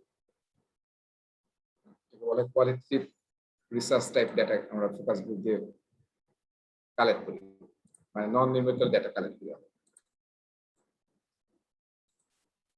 আচ্ছা, এরপরে আমরা আরেকটা টেকনিক ইউজ করতে পারি, প্রায় 8-10টা টেকনিকের কথা বলা আছে। হ্যাঁ, সো 3 নম্বর টেকনিক দেখতেছি আমরা কোশ্চেনিয়ার এন্ড সার্ভে। এই যে এরকম আমরা কিন্তু ফর্ম বানাই, এখানে একটা এক্সাম্পল দেখেন, ছবি দেওয়া আছে। আমরা অনেক সময় এরকম ফর্ম তৈরি করে মানে বিভিন্ন স্টেক হোল্ডার কাছ থেকে ফিডব্যাক নিই সার্ভে থ্রুতে, সেটার উপর বেস করে কিন্তু আমরা আমাদের রিকোয়ারমেন্ট বুঝতে পারি। সেটাকে বলা হচ্ছে কোশ্চেনিয়ার এন্ড সার্ভে। ঠিক আছে? সো এটা এখন যেহেতু আমরা দেখেন মোবাইল অ্যাপ দিয়ে করা হয়, হ্যাঁ, তারপরে আরো অনেক ভাবে অনলাইনে আমরা করতে পারি। সার্ভে পাঠায় আমরা কিন্তু তার ফিডব্যাক অনুযায়ী কিন্তু রিকোয়ারমেন্টটা বুঝতে পারি। সো এটা হচ্ছে কোশ্চেনিয়ার এন্ড সার্ভে। তারপর আরেকটা টেকনিক হচ্ছে বেঞ্চমার্কিং। বেঞ্চমার্কিং মানে অলরেডি কোথাও স্ট্যান্ডার্ড আছে, স্ট্যান্ডার্ড প্রোডাক্ট বা সার্ভিস আছে, সেটা আমরা ফলো করে তার চেয়ে সেটার মতো কিংবা তার চেয়ে বেটার করার জন্য আমরা রিকোয়ারমেন্ট গুলোকে সেখান থেকে কালেক্ট করছি, সেটা হচ্ছে বেঞ্চমার্কিং। ঠিক আছে? ইন্টারভিউ আমার এটা সবচেয়ে ইউজ প্রসেস আর কি। ইন্টারভিউ আমরা যখন কাস্টমারের কাছ থেকে জানতে চাই সে কি চায়, তখন আমরা কি করি? ইন্টারভিউ করি না? এই ইন্টারভিউটা কিন্তু নানান ধরনের হয়। 1-to-1 মিটিং হতে পারে, many two one type meeting হতে পারে, আমরা কয়েকজন মিলে একজনের সাথে কথা বলতে গেলাম। আবার মেনি টু মেনি ইন্টারভিউ করতে হতে পারে, তাই না? আবার উল্টাও হতে পারে যে 1-to-many, আমি একা গিয়ে 5-6 জনের সাথে কথা বলছি। সো এটা হচ্ছে ইন্টারভিউ। এবং ইন্টারভিউর সময় আমরা অনেক সময় কোশ্চেনিয়ার তৈরি করে নিয়ে যাই, বা অন দ্য স্পট বিভিন্ন কোশ্চেন করে আমরা we try to identify what are the requirements of the customers. বুঝতে পারছি সবাই? প্রতিটা টুল আসলে আমাদেরকে বুঝতে হবে যে কোন টুলটা দিয়ে কিভাবে আমরা, কোন টেকনিক দিয়ে আমরা কিভাবে রিকোয়ারমেন্ট গুলোকে কালেক্ট করব। এবং এই যে এখানে আমরা অলরেডি 5-6টা টেকনিক দেখলাম, আপনার কি মনে হয় সব প্রজেক্টে সবগুলো ইউজ করবো আমরা, না কি করব? সব প্রজেক্টে সবকিছু ইউজ করতে হবে? এখানে প্রায় 16টা টেকনিক আলোচনা আছে। না ভাইয়া, মিক্স করব প্রয়োজন। mix করবো। যেটা যায়। হ্যাঁ, রাইট, যেখানে যেটা অ্যাপ্রোপ্রিয়েট আমরা জানার জন্য শিখছি। আর পিএমআই যেহেতু মানে গ্লোবাল একটা স্ট্যান্ডার্ড, তারা আসলে চেষ্টা করেছে যতগুলো টুলস অ্যাভেলেবল মার্কেটে, স্পেশালি যেগুলো পপুলার টুল, সেগুলোকে আসলে মেনশন করার চেষ্টা করেছে। কিন্তু আমরা যখন প্ল্যানিং করবো স্কোপ ম্যানেজমেন্ট প্ল্যান, তখন আসলে আমরা বলে দেবো যে আমরা যখন কালেক্ট রিকোয়ারমেন্ট করবো এবং রিকোয়ারমেন্ট ম্যানেজমেন্ট প্ল্যানে বলা থাকবে, তখন আসলে আমরা আমাদের এই প্রজেক্টের জন্য এই 3টা বা 4টা টুল ইউজ করবো। আচ্ছা, তারপরে কি? তারপরে দেখেন, তারপর হচ্ছে ইন্টারভিউটাই আছে, আমরা ইন্টারভিউ ব্যাখ্যা, এটা আসলে ব্যাখ্যার দরকার নেই, আমরা বুঝি সবাই। এরপরে আসতেছে আমরা যখন আসলে রিকোয়ারমেন্ট গ্যাদার করতে চাই তখন কিন্তু অনেক সময় আমাদের কিছু টেকনিক অ্যাপ্লাই করতে হতে পারে, সেটাকে বলা হয় গ্রুপ ডিসিশন মেকিং টেকনিক। এই গ্রুপ ডিসিশন মেকিং টেকনিকের মধ্যে 2টা আসলে আলাদা টেকনিক আছে, একটা হচ্ছে ভোটিং আর একটা হচ্ছে মাল্টি ক্রাইটেরিয়া ডিসিশন অ্যানালাইসিস। 2টা টেকনিক মিলে বলা হয় group decision making technique. Specially আমরা মনে আছে, আমরা কিন্তু অ্যাজাইলে কয়েকটা টেকনিক শিখেছি, ওই লাস্ট চ্যাপ্টারে ছিল থামস আপ, মনে আছে? থামস আপ, থাম ডাউন, ও যে পোলিং ভাইয়া ওগুলা, হ্যাঁ, polling, stop 5 roman voting, voting, fist of হ্যাঁ, ফায়ার, ডটিং ছিল। সো ওগুলো কিন্তু সব ছিল group decision making technique, consensus কিভাবে নিব টিমে। সো ওগুলো হচ্ছে অ্যাজাইলের টেকনিক। আর পিএমআই আগে থেকে কিন্তু এই টেকনিক 2টা বলেছিল, যেটা আসলে পিএম বকটা অনেক আগে থেকে ছিল। সো প্রেডিক্টিভ অ্যাপ্রোচে এটা আপনার প্রেডিক্টিভ না, এটা আপনি আসলে অ্যাজাইলে ইউজ করতে পারবেন। এখন আসলে যে টুল যেখানে বেস্ট হবে, কি আপনি ইউজ করতেছেন, দ্যাট ডাজন্ট ম্যাটার। আসলে আপনার একটা জিনিস কিন্তু আমরা মনে রাখি, at the end of the day কেউ কোনো স্পন্সর বা কেউ আপনাকে জিজ্ঞাসা করবেন না যে এই প্রজেক্টটা কি তুমি অ্যাজাইলে করছো, হাইব্রিডে করছো নাকি প্রেডিক্টিভে করছো। সবাই কি চায় যে আমার যে ইন্টেন্ডেড ভ্যালু, যে টাইমে যে বাজেটে হওয়ার কথা, সেটা প্রডিউস হচ্ছে কিনা, রাইট? সেটা আসলে আমাদের মেইন টার্গেট। সো যেখানে যেটা অ্যাপ্রোপ্রিয়েট হবে আমরা যদি জানি, তাহলে আমাদের ভালো হবে না? আমাদের টুল কিট যত ভারী হবে, বড় হবে, তত আমরা জানবো যে কোন জায়গায় কোন টুলটা ইউজ করলে বেটার রেজাল্ট হবে। So we should use that. So এখানে যে ভোটিং টেকনিক বলা হয়েছে ডিসিশন মেকিং এর জন্য, যেটা আসলে পিএম বকে ছিল, কিন্তু সেটা আমরা সব জায়গায় ইউজ করতে পারি। এটা দিয়ে আমরা আসলে ডিসিশন মেক করতে পারি, ক্যাটাগরাইজ করতে পারি, সবই করতে পারি। সো এটা 3টা ভাগ আছে, আমি নেক্সট স্লাইডে আলোচনা করবো 3টা কি কি। আর এর সাথে আরেকটা আছে, যেটা আসলে এই আগে ভোটিং এর আন্ডারে পিএম বক আলোচনা করেছিল, পিএম বক 5th এডিশন পর্যন্ত। ভোটিং এর 4টা টেকনিক আছে, তার মধ্যে একটা বলা ছিল অটোক্রেটিক ডিসিশন মেকিং। কিন্তু এরপরে পিএম বক 6th সেশনে এসে পিএমএ আসলে এটাকে সরাই ফেলছে, মানে 3টা বলেছে ভোটিং এর টেকনিক, আর এটাকে বাইরে রেখেছে। কেন বাইরে রাখছে বলেন তো? এটাও তো ডিসিশন মেক করা হয়, তাই না? করা হয় না? কারণ ভাইয়া আমরা তো অটোক্রেটিক ডিসিশন, এটা তো সাধারণত আর্মি স্টাইলের কিন্তু আমরা তো প্রথমেই বলে নিয়েছি যে আমরা এখানে টিম বিল্ডিং করতে যাচ্ছি, তো এই জন্য এটার সাথে আসলে যায় না। রাইট। সো এটা আসলে আমাদের লেস প্রেফার্ড অপশনস আর কি। অনেক সময় লাগতে পারে যে ইমিডিয়েট একটা আমাদের ডিসিশন দরকার, then we can go for autocratic decision, কিন্তু আমরা এটা লেস প্রেফার্ড। এই জন্য আসলে পিএমআই বলছে যে আগের গুলো দিয়ে চেষ্টা করো, তারপর যদি না পারো তাহলে এটা লাস্ট। সেই জন্য ওটাকে আলাদা করে নিয়ে আসছে। পিএমআই সূক্ষ্ম চেঞ্জ গুলো করে, যেটা খুব ইন্টারেস্টিং আর কি। আর মাল্টি ক্রাইটেরিয়া ডিসিশন অ্যানালাইসিস, এটা আসলে আমরা যখন ভেন্ডর সিলেক্ট করি, এটা অনেক জায়গায় ইউজ করি আমরা, নামটা হয়তো আপনার এইভাবে ইউজ করেন নাই। মাল্টি ক্রাইটেরিয়া মানে কি? একাধিক ক্রাইটেরিয়া থাকে, তাই না? ধরেন আপনার ভেন্ডর সিলেক্ট করবেন, আমরা বলে দিই না যে 10 বছর এক্সপিরিয়েন্স থাকতে হবে, ফাইন্যান্সিয়াল স্টেক এত থাকতে হবে, মানে ফাইন্যান্সিয়ালি এত ট্রানজাকশন থাকতে হবে, সিমিলার টাইপ 5টা প্রজেক্ট করার এক্সপিরিয়েন্স থাকতে হবে, এখানে যে সমস্ত এমপ্লয়ি থাকবে তাদের এই সার্টিফিকেশন থাকতে হবে। এরকম কিন্তু অনেকগুলো ক্রাইটেরিয়া থাকে। রেজা ভাই, আমরা অনেক সময়, যেমন আমরা যখন কাজ করি, তখন দেখা যায় যে অনেক সময় অনেক টুলস কিংবা লাইব্রেরি ইউজ করতে হয় মানে ডেভেলপমেন্ট করার জন্য। তো তখন তো মাল্টিপল অপশন থাকে, তখন আমরা ওই টুলস সিলেক্ট করার জন্য ডার ইউজ করি, decision analysis and resolution form, যেটা আর কি। ওইখানে আমাদের কিছু ক্রাইটেরিয়া, মানে আমাদের যে ক্রাইটেরিয়া গুলো মিট করতে হবে, ওগুলোর একটা মার্কিং বা ওয়েটেজ দিয়ে ওই ক্রাইটেরিয়া গুলো সেট করি, এবং ওই মাল্টিপল টুলস এর আপনার একটা মার্ক বা কোনটাতে সে কত কিরকম পারফর্ম করতেছে সেটার উপর একটা মার্ক করে ওয়েটেজ দিয়ে গুণ করে একটা মার্ক জেনারেট করি প্রতিটা টুলস এর, তারপর আমরা ডিসিশন নেই এটার উপরে। এইটা কি এই যে মাল্টি ক্রাইটেরিয়া ডিসিশন অ্যানালাইসিস এর মধ্যে পড়ে এই টুলসটা? হ্যাঁ, রাইট। এইভাবে আসলে আমরা ডিসাইড করতে পারি। এখন তো র‍্যাঙ্ক হয়ে গেল যে কোনটা আমরা ইউজ করব, ওই র‍্যাঙ্কের হয়তো একটা দুইটা আমরা সিলেক্ট করে নিলাম। সো ভেন্ডর সিলেকশন আমরা এইভাবে ইউজ করি। তারপর যখন আমরা এমপ্লয়ি রিক্রুট করি, তখন কিন্তু আমরা এইভাবে বিভিন্ন ক্রাইটেরিয়ার উপর বেস করে কিন্তু আমরা ডিসাইড করি। সো এটাকে কমন নেমটা হচ্ছে multi criteria decision analysis. So আমরা অনেক জায়গায় আসলে অলরেডি ইউজ করি, নামটা হয়তো এইভাবে ইউজ করি। সো আসলে আমরা এই ভোটিং এর 3টা টেকনিক দেখি, আরেকটা হচ্ছে অটোক্রেটিক, যেটা আসলে পিএমআই একটু আলাদা করে রেখেছে। সো প্রথম টেকনিকটাকে বলেছে ইউনিয়নিমিটি। হ্যাঁ, তার মানে হচ্ছে কি, বাংলায় বলে এটা সর্বসম্মতিক্রমে। আমরা কোনো একটা ভোটিং নিচ্ছি, এখানে 10 জন ছিল, 10 জনেই ভোটে ইয়েস বলেছে যে হ্যাঁ this is what we want. ঠিক আছে, তো সেটা হচ্ছে ইউনিয়নিমিটি, সবাই এটা চাচ্ছে, তাহলে হচ্ছে ইউনিয়নিমিটি। আর মেজরিটি মানে কি, আমরা ভোট নিচ্ছি 10 জনের, কিন্তু দেখা যাচ্ছে যে আমরা আসলে সবাই এগ্রি করে নাই। কি করেছে, 6 জন এগ্রি করছে আর 4 জন আসলে, হ্যাঁ, বা দুইটা আইটেম ধরেন, কোন আইটেমটা আমরা সিলেক্ট করব, 6 জন ভোট দিচ্ছে এটাতে, 4 জন ভোট দিচ্ছে এটাতে, তাহলে কি আমরা ইউনিয়নিমিটি ইউজ করতে পারবো? পারবো না। এটা ছিল 100% ভোট পাবো, কিন্তু আমরা কি টেকনিক ইউজ করতে পারি, মেজরিটি, যে গ্রেটার দেন 50% যে আইটেমে ভোট পেয়েছি আমরা, সেটা আমরা we will go for that, সেটা হচ্ছে মেজরিটি টেকনিক। আর প্লুরালিটি কোনটা, এই 10 জনের মধ্যে দেখে হয়তো এরকম ভোট পেলাম আমরা যে একটাতে ভোট করেছে 3, একটাতে ভোট করেছে 4, একটা ভোট করেছে 5, তাহলে কি করবেন, এই কোন টেকনিক যাবে?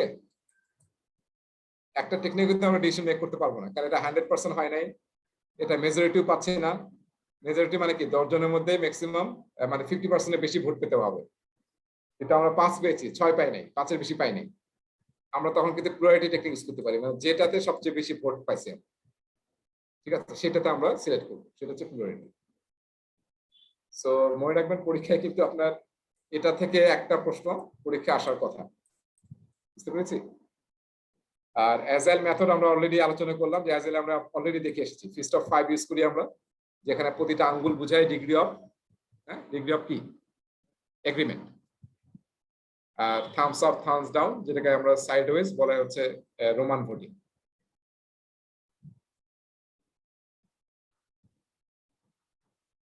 অলরাইট, এবার আসতেছি আরেকটা category of data collection technique, সেটা হচ্ছে ডেটা রিপ্রেজেন্টেশন। যখন you are talking about representation, that means what, তার মানে আমরা এটা আসলে গ্রাফিক্যাল কিছু টুল ইউজ করব। এবং আমার মনে হয় এখানে অনেকেই মাইন্ড ম্যাপার, মাইন্ড ম্যাপিং ইউজ করছেন। মাইক্রোসফট ভিজিওতে মাইন্ড ম্যাপিং করা যায়। তার মানে আইডিয়াটা মাঝখানে রেখে এটাকে আমরা কি করি, আরো ডিটেল ব্রাঞ্চ আউট করি এক একটা ব্রাঞ্চে, রাইট? যেমন আমরা ধরেন একটা লাইব্রেরি বানাতে চাই, লাইব্রেরি, তাহলে লাইব্রেরিটাকে যদি আমরা ব্রাঞ্চ আউট করি, যে লাইব্রেরিতে কি ধরনের মানে আইডিয়া জেনারেট করার টেকনিক, তাই না, ব্রেনস্টর্মিং টেকনিক, মাইন্ড ম্যাপিং এবং গ্রাফিক্যাল প্রেজেন্টেশন। তাই লাইব্রেরিটা যদি আমরা তৈরি করতে চাই যে কি ধরনের আমরা এখানে বই রাখবো, তাহলে একটা ব্রাঞ্চ হতে পারা যায় কিডস বা চিলড্রেন জোন। আপনারা কি ইয়াতে গেছেন, ঢাকায় যে বাতিঘর আছে, গেছেন কেউ? এখানে বাতিঘরে গেছেন এখানে কেউ? এটা কোথায়? হ্যাঁ কোথায় এটা? হ্যাঁ, এটা হচ্ছে ইয়াতে আমাদের কি বলে ওটাকে, বিশ্ব সাহিত্য কেন্দ্রের টপ ফ্লোরে, বাংলাদেশের সবচেয়ে বড় কি বইয়ের লাইব্রেরি আর কি, বই কেনাবেচার লাইব্রেরি, ওরে বাতিঘর। বাপরে, জামের ভয়ে বুঝছেন না, ওই জায়গায় তো কবে গেছি আমি জানি না, এরকম idea। তাই, আচ্ছা, তা আমার একটা প্রিয় জায়গা আসলে। আমি যেমন এই জাস্ট বোধহয় গত কবে 2 দিন না 3 দিন আগেও গেলাম, আমি কয়েকটা বই কিনে নিয়ে আসলাম। আপনারা যাবেন, খুব ভালো লাগবে, মানে চমৎকার ভাবে সাজানো লাইব্রেরিটা। বাতিঘরটা আসলে চিটাগাঙ্গে হচ্ছে মেইন ব্রাঞ্চ, আর ঢাকায় জাস্ট বোধহয় 2-3 বছর আগে ঢাকায় এসেছে। সো হিউজ, এবং আপনারা যাবেন, আমি মানে এনজয় করি, মাঝে মাঝে আমি যাই। সো এটা মানে ওখানে কিডস কর্নার একটা আছে, ওই কিডস কর্নারটাতে আসলে শুধু বাচ্চাদের বই, এবং ওটা খুবই সুন্দরভাবে সাজানো আর কি, এবং এমন লেভেলে রাখা হচ্ছে বাচ্চারা জাস্ট মানে বসে বসে শুয়ে শুয়ে এরকম করতে পারবে আর কি জিনিসগুলো। সো এই যে কিডস কর্নার, তাহলে আমি একটা ব্রাঞ্চ আউট করলাম কিডস, তারপর কিডস এর মধ্যে আবার যদি আরো ডিটেল ব্রাঞ্চ আউট করতে চাই, তাহলে কি হবে, যে আমরা ফিকশন, নন ফিকশন, তারপর হচ্ছে বাচ্চাদের ম্যাগাজিন বা সায়েন্স, হ্যাঁ, এরকম কিছু রাখতে পারি। তাহলে এইভাবে ক্যাটাগরাইজ করতেছি আমরা। এইভাবে যদি আমরা সে বড় আছি যে, হ্যাঁ, বড়দের একটা যদি আমরা ব্রাঞ্চ আউট করতে চাই, তাহলে হয়তো আমরা এখানে বলবো যে এখানে হচ্ছে যে সে আমাদের বাংলাদেশের সাহিত্য, তাই না, বাংলা সাহিত্য, এদিকে হচ্ছে সে ইন্ডিয়ান বুকস। তারপর বাংলার মধ্যে হয়তো আমরা ফিকশন, নন ফিকশনে গেলাম, ইন্ডিয়ান বুকস এর মধ্যে আমরা এরকম গেলাম। তো এইভাবে আমরা কি করছি, মানে মেইন আইডিয়াটাকে আমরা যখন এরকম ব্রাঞ্চ আউট করতেছি, তখন আসলে আমরা পুরো রিকোয়ারমেন্ট গুলোকে আইডেন্টিফাই করতে পারছি এবং গ্রাফিক্যালি পাচ্ছি। সেই জন্য অনেক জায়গায় কিন্তু মাইন্ড ম্যাপিং টুল আমরা ইউজ করি, এবং সবাই যখন মিলে এটা আইডিয়া জেনারেট করবেন, তখন দেখবেন যে অনেক আইডিয়া আসবে এবং অনেক রিকোয়ারমেন্ট আমরা বুঝতে পারবো। আর অ্যাফিনিটি ডায়াগ্রাম, অ্যাফিনিটি মানে কি? আসক্তি, তাই না? এটা মানে হচ্ছে রিকোয়ারমেন্ট গুলোকে যদি ক্যাটাগরি করে আমরা বের করার চেষ্টা করি, ক্যাটাগরাইজ গ্রাফিক্যালি, ক্যাটাগরি যে এই টাইপের রিকোয়ারমেন্ট গুলো কি কি এক ক্যাটাগরিতে আমরা ফাইন্ড আউট করি, পোস্টের নোটে আমরা ফাইন্ড আউট করতে পারি। আবার সেকেন্ড ক্যাটাগরি রিকোয়ারমেন্ট কি, এইভাবে যে ক্যাটাগরি করা হয়, ক্যাটাগরি করে রিকোয়ারমেন্ট গুলোকে প্রেজেন্ট করা হয়, সেটাকে বলা হয় অ্যাফিনিটি ডায়াগ্রাম।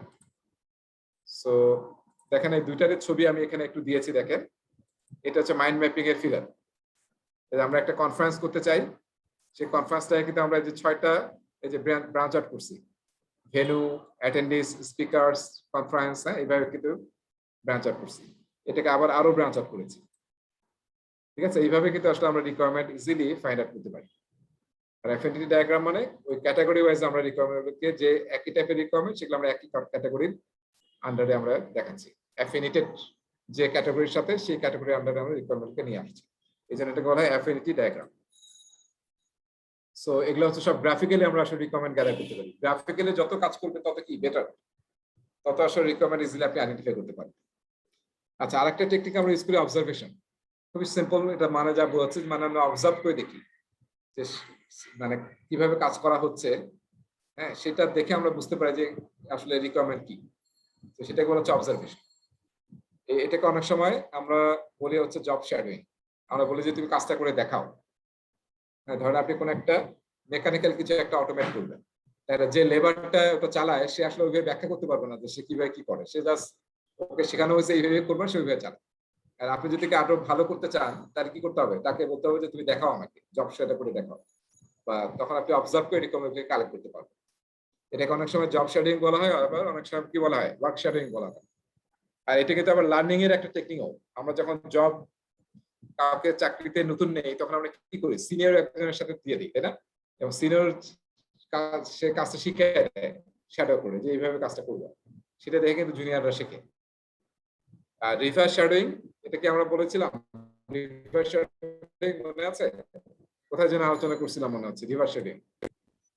তার মানে হচ্ছে উল্টা, মানে জুনিয়ররা আমাকে কাজ করে দেখাবে, হ্যাঁ, জুনিয়ররা আমাকে কাজ করে দেখাবে যারা লেস এক্সপেরিয়েন্স। আমি যেহেতু এক্সপেরিয়েন্স, আমি বলবো যে হ্যাঁ তোমার ঠিক আছে বা ঠিক নাই, এইভাবে করো ওইভাবে করো। সেটা হচ্ছে উল্টা, রিভার্স শ্যাডোইং। সো এই রিভার্স শ্যাডোইংটা আসলে এখানের সাথে মিল নাই, আমি জাস্ট এখানে আপনাদেরকে আবার রিকল করার জন্য বলছি আর কি। এটা আসলে অবজারভেশন হচ্ছে জব শ্যাডোইং কিংবা ওয়ার্ক শ্যাডোইং, এবং দেখে আমরা আসলে রিকোয়ারমেন্ট কালেক্ট করবো, অবজার্ভ করবো। আচ্ছা, আরেকটা টেকনিক আমরা ইউজ করি, ফ্যাসিলিটেটেড ওয়ার্কশপ। হ্যালো ভাই, শেডিংটা আরেকবার একটু বলবেন। শেডিং, জব শেডিং আর ওয়ার্ক শেডিং। এটা অন্য একজন বলেন, কারণ এটা আমি বোধহয় অনেকবার বলেছি। আপনি বলেন, আপনি প্রশ্ন করলেন, আপনি বলেন জব শেডিং মানে কি? আমি যে বললাম আপনি একটু বলেন, ফিডব্যাক বলেন। আমি একটু আসলে ছিলাম, মনোযোগ আচ্ছা অন্যদিকে ছিলেন। একজন বলেন, আমার মনে হয় শহীদুজ্জামান বলেন। শহীদুজ্জামান আছেন? জি ভাই। হ্যাঁ বলেন তো, যে জব শেডিংটা কি, যে আমাকে একটু বুঝিয়ে দেওয়া হতো। জব শেডিংটা হচ্ছে ভাই যেটা মানে একজন ইয়ে করবে আর কি বলে, এটা কাজ করে দেখাবো, কাজ করে দেখাবে, সেটা আমি আর কি ইয়ে করে দেখবো যে এটা ঠিক আছে না ভুল আছে। জব শেডিং মানে হচ্ছে যে যে এক্সপেরিয়েন্স, যে জানে, এক্সপার্ট, সে আসলে শ্যাডো করে দেখাবে। শ্যাডো করা মানে কি? করে দেখাবে আর কি, করে দেখাবে যে এইভাবে করতে হয় জিনিসটা। যেমন আপনারা ক্রিকেট খেলা দেখছেন না, ক্রিকেটে যে শ্যাডো করে, হ্যাঁ, তার মানে কি, যে প্লেয়াররা কি করে, এটাই এক্সাম্পলের আগে দিয়েছিলাম আমি, যে কোচ কিন্তু দেখা যায় এইভাবে বলটা ব্লক করতে হয়, কোচ দেখাচ্ছে, কোচ তো এক্সপিরিয়েন্স, সে জানে যে কিভাবে ব্লক করতে হয়। আপনি নতুন শিখতেছেন, আপনি কি করবেন? তাহলে কোচের মতো করার চেষ্টা করুন, যে এইভাবে ব্লক করতে হয়। এটা হচ্ছে জব শ্যাডো। কোচ আপনাকে জব শ্যাডো করে দেখাচ্ছে, কাজটা এইভাবে করতে হবে, আপনি ওইটা দেখে করতেছেন, এটা হচ্ছে জব শ্যাডোইং। আর রিভার্স শ্যাডোইং কি?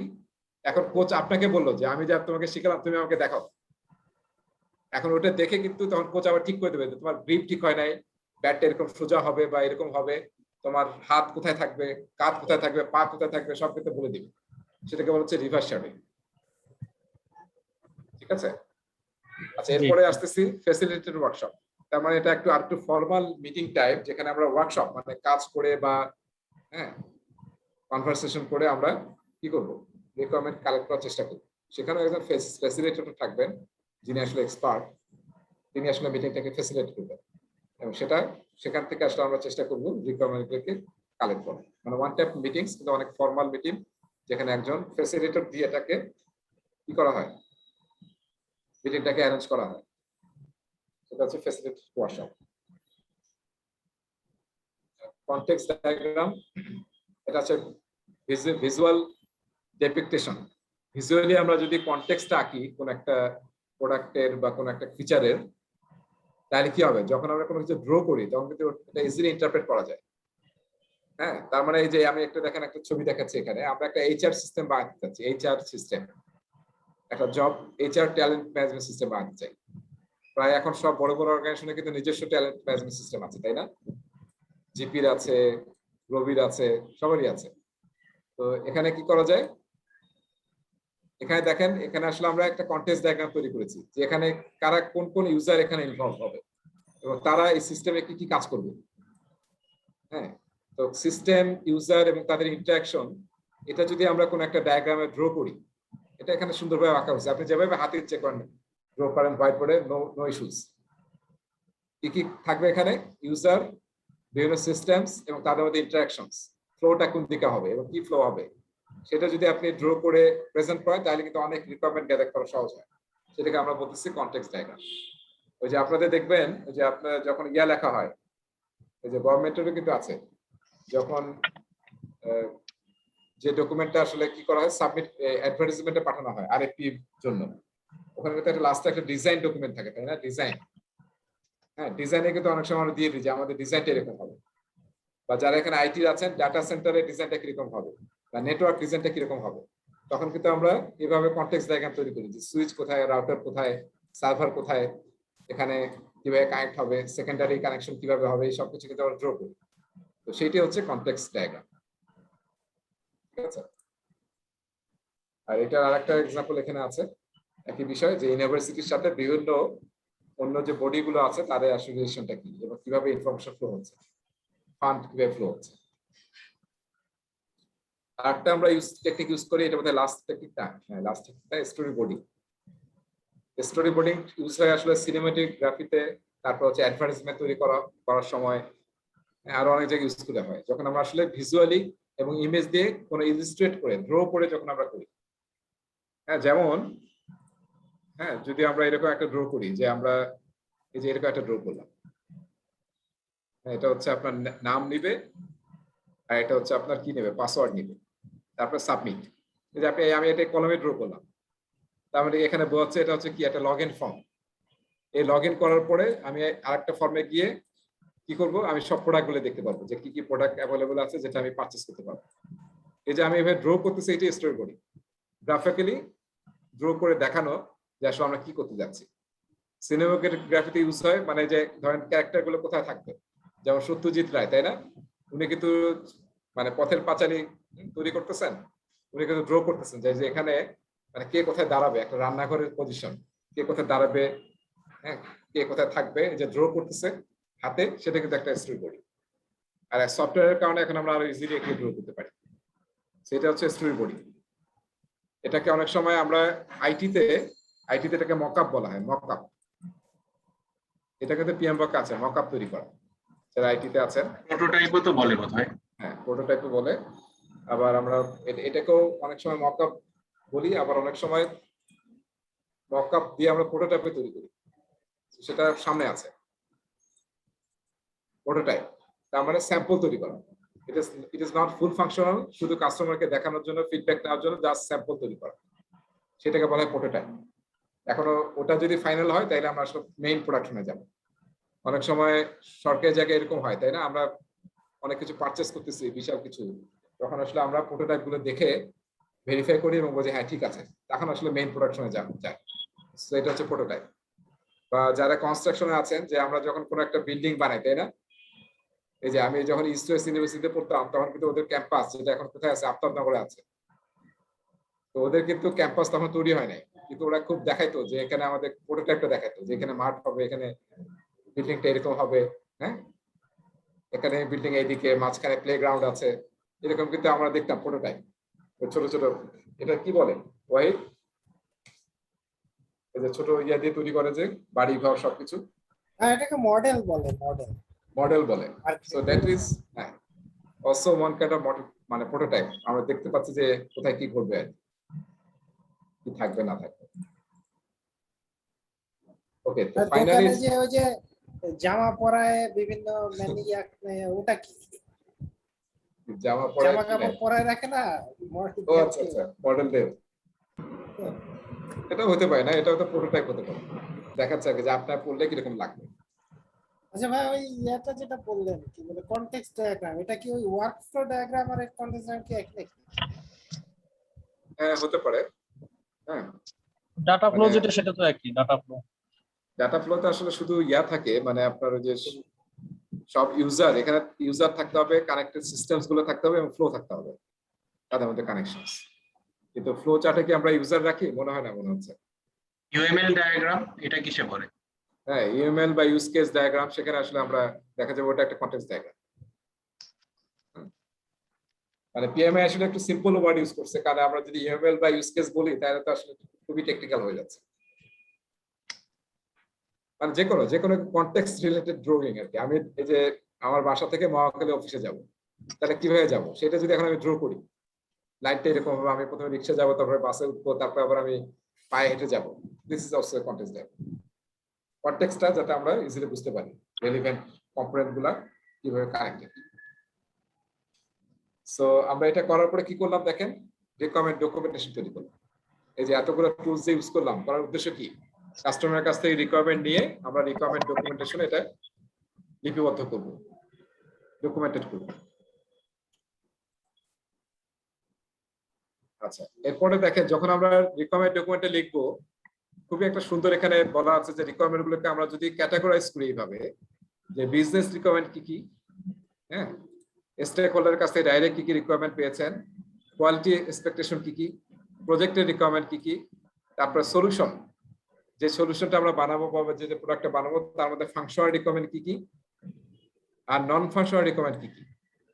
এই দুটোর মধ্যে পার্থক্য বুঝি। ফাংশনাল মানে যে একটা প্রসেস, মানে আমরা যদি বলি যে একটা অ্যাকাউন্টিং পোস্টিং কিভাবে হবে, সেটা যে ফ্লোটা কি কি স্টেপস হবে, একটা অ্যাকাউন্টিং এর ডেবিট পোস্টিং বা ক্রেডিট পোস্টিং সেটা কিভাবে হবে, সেটা হচ্ছে ফাংশনাল রিকোয়ারমেন্টস। হ্যাঁ, বা একজন সিভি এইচআর এর জন্য আমাদের পোর্টালে কেউ সিভি তৈরি করবে, সেই সিভিটা কিভাবে তৈরি করবে, সেই স্টেপস গুলো কি হবে, সেটা হচ্ছে ফাংশনাল রিকোয়ারমেন্টস। আর নন ফাংশনাল রিকোয়ারমেন্টস কি, যেটা আসলে ইমপ্লাইড। তার মানে আমি যখন সিভি তৈরি করতে যাব ওয়েবে, এরকম যাতে না হয় আমি কিছুক্ষণ লেখার পরে যখন সাবমিট দিলাম আগের ডেটা সব মুছে গেল, আবার নতুন ভাবে আমাকে শুরু করতে হচ্ছে, তাহলে কি হবে? সেটা কিন্তু নন ফাংশনাল রিকোয়ারমেন্ট, মানে কোয়ালিটি, হ্যাঁ, কোয়ালিটি রিকোয়ারমেন্ট যেগুলো, যেমন হচ্ছে reliability, security, performance, safety, maintainability, usability, এই যে এই টার্মগুলো যে আমরা ইউজ করি, সার্ভিসেবিলিটি, এই সবগুলোকে বলা হচ্ছে নন ফাংশনাল রিকোয়ারমেন্টস। তো ফাংশনাল রিকোয়ারমেন্টস মেবি কাস্টমার আপনাকে বলতে পারবে, কিন্তু বেশিরভাগ ক্ষেত্রে নন ফাংশনাল রিকোয়ারমেন্ট কাস্টমার মানে জানে ওটা না হতো। যেমন কাস্টমার হয়তো আমাকে বললো যে আপনি একটা আমাকে গেম বানায় দেন মোবাইলে, সে মোবাইলে কি কি হবে ফিচার বলে দিলাম, আমি বানালাম, কিন্তু গেমটা হ্যাঁ যখন চালানো হয়, অন করা হয়, তখন মোবাইলটা হ্যাং করে, তাহলে হবে? এই যে মোবাইল যাতে হ্যাং না করে, এটা কিন্তু আমার নন ফাংশনাল রিকোয়ারমেন্ট, এটা কিন্তু কাস্টমার বলতে পারবে না, কারণ কাস্টমার এত টেকনিক্যাল know-how জানে না। সে বলবে যে আমার গেমটা ঠিক মতো চলে। এখন আমি গেম চালু করলাম, এদিকে মোবাইল হ্যাং হয়ে গেল, তাই তো আসলে হলো না। সো আপনি যখন রিকোয়ারমেন্ট গ্যাদার করবেন, তখন ফাংশনাল এবং নন ফাংশনাল রিকোয়ারমেন্ট সবগুলো কি আসলে আইডেন্টিফাই করতে হবে এবং লিখে ফেলতে হবে। আর আরেকটা দেখেন, আমি লাস্টে এটা বলতেছি যেহেতু এটা লাস্টের কাজ, ট্রানজিশন এবং রেডিনেস। তার মানে হচ্ছে আপনি যখন প্রজেক্টটা বা প্রোডাক্টটা ডেলিভারি দিবেন, তখন অনেক রিকোয়ারমেন্ট আছে না, অপারেশন টিম যখন নিবে এটা, বা কাস্টমার নিবে বা ইন্ডিভিজুয়াল নিবে, যেমন তাদেরকে ট্রেন আপ করতে হবে, তাদের ক্যাপাসিটি বিল্ডিং করতে হবে, সেখানে যদি ডেটা সেন্টার তৈরি করতে হয় বা কোনো কিছু তৈরি করতে হয় সেটা তৈরি করতে হবে। সেই সব জিনিসকে বলা হচ্ছে ট্রানজিশন এবং রেডিনেস রিকোয়ারমেন্ট। এটা কিন্তু অ্যাপ্রোপ্রিয়েট বডিকে ইনভলভ করবেন যখন রিকোয়ারমেন্ট কালেক্ট করবে, করে তাদের রিকোয়ারমেন্টগুলো গ্যাদার করে সেটাও কিন্তু আপনার রিকোয়ারমেন্ট ডকুমেন্টেশন নিয়ে আসতে হবে। হাসান ভাই কিছু বলতে যাচ্ছে? ও আচ্ছা, না শহীদ, এটা কি খুব এই স্লাইডটা থেকে কি প্রশ্ন আসে? হ্যাঁ এই স্লাইডটা খুব ইম্পর্টেন্ট স্লাইড আর কি। তাই বলতেছিলাম, কারণ হ্যাঁ। যেভাবে বলতেছো হ্যাঁ ইম্পর্টেন্ট স্লাইড, এবং আসলে রিকোয়ারমেন্ট ডকুমেন্টেশনের মধ্যে এইভাবে ক্যাটাগরিক্যালি কাজের জন্য কি ইম্পর্টেন্ট, ক্যাটাগরিক্যালি যদি আমরা রিকোয়ারমেন্ট কালেক্ট করি তাহলে কোনো কিছু মিসিং হবে না।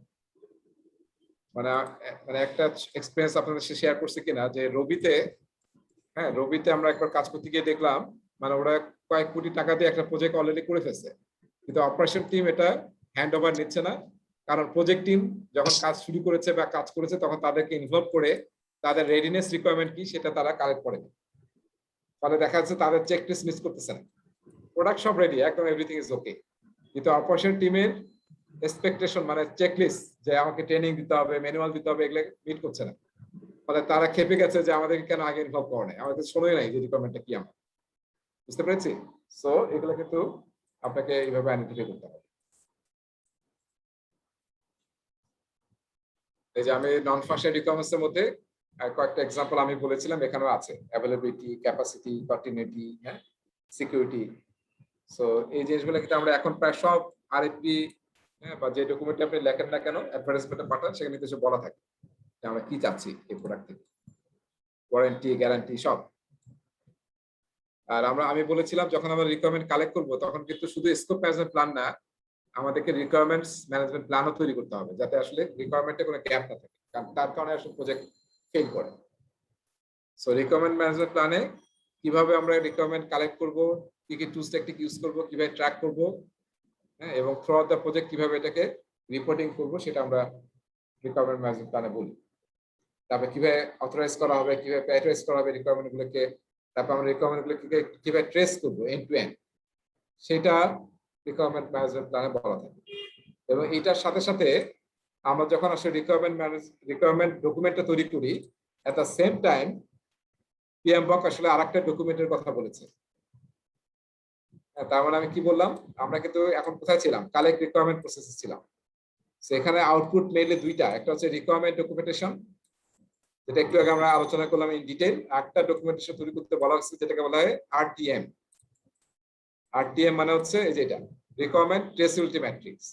তার মানে আপনি একটা আসলে রেজিস্টার ম্যাট্রিক্স মানে কি, মানে টেবিল বা একটা রেজিস্টার মেইনটেইন করতে হবে, যেখানে আসলে আপনার প্রতিটা রিকোয়ারমেন্ট একটা আইডি থাকবে, সেই রিকোয়ারমেন্টটা কার কাছ থেকে কালেক্ট করছেন, সেই রিকোয়ারমেন্টটা প্রজেক্টের কোন গোলের সাথে কানেক্টেড, কোন স্ট্র্যাটেজির সাথে কানেক্টেড।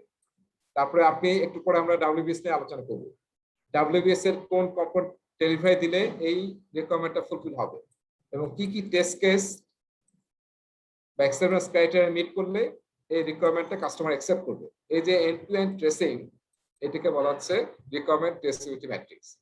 এই ডকুমেন্টটা আপনি যদি ইউজ করেন তাহলে যে কোনো ধরনের ক্যাওয়াস থেকে, হ্যাঁ বা কনফ্লিক্ট থেকে আপনি ইজিলি এই ডকুমেন্ট থেকে আপনি হেল্প পাবেন।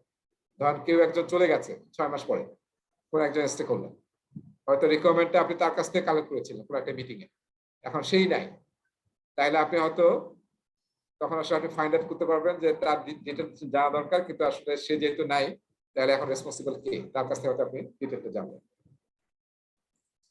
সো আরটিএম এর কিন্তু একটা এক্সাম্পল এই যে এখানে দেওয়া আছে, দেখেন এখানে একটা স্যাম্পল দেওয়া আছে, কিন্তু আপনি ইচ্ছা মতো এটা বানাতে পারেন। আসল উদ্দেশ্য হচ্ছে যে আমরা রিকোয়ারমেন্টটার একদম শুরু থেকে টেস্ট কেস মানে কি ডেলিভারি দেওয়ার আগে, তাই না, পুরো এন্ড টু এন্ড ট্রেসিং করতেছি আমরা হচ্ছে এই ডকুমেন্টের থ্রুতে। ঠিক আছে, এটা একটা কিন্তু চমৎকার ডকুমেন্টেশন, কেউ যদি ইউজ করেন তাহলে অনেক ধরনের প্রবলেম থেকে বাঁচা যাবে। কারণ কি, প্রজেক্টে যখন আপনি কাজ করবেন অনেক ক্রস ফাংশনাল টিমের কাছ থেকে কিন্তু আপনাকে ফিডব্যাক নিতে হয়, রিকোয়ারমেন্ট কালেক্ট করতে হয়। সো এখানে দেখবেন কেউ ভুলে যাবে, কেউ বলবে যে আমি এটা বলি নাই, কেউ বলবে যে আমি আরো এটা বলেছিলাম, কিন্তু এটা যদি মেইনটেইন করেন তাহলে এই সব কিছু অ্যান্সার কিন্তু আপনি এখান থেকে দিতে পারবেন। কোন মিটিং এটা কালেক্ট করছেন, কোন ডকুমেন্ট থেকে এটা পেয়েছেন, সবকিছু এখানে থাকবে।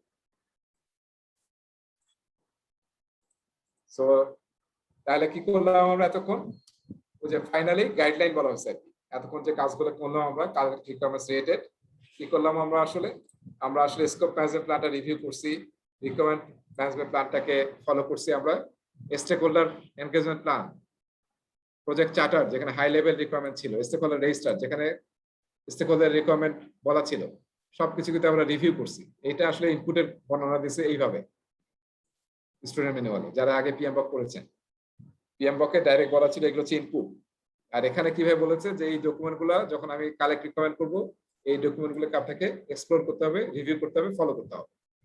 এগুলো হচ্ছে ইনপুট। এবং এখানে এখানে কিন্তু অনেক ইনপুট আছে, এগুলো আলোচনা হয় না, দরকার নাই, আপনি মেইন গুলোই জাস্ট জানেন তাহলে যথেষ্ট।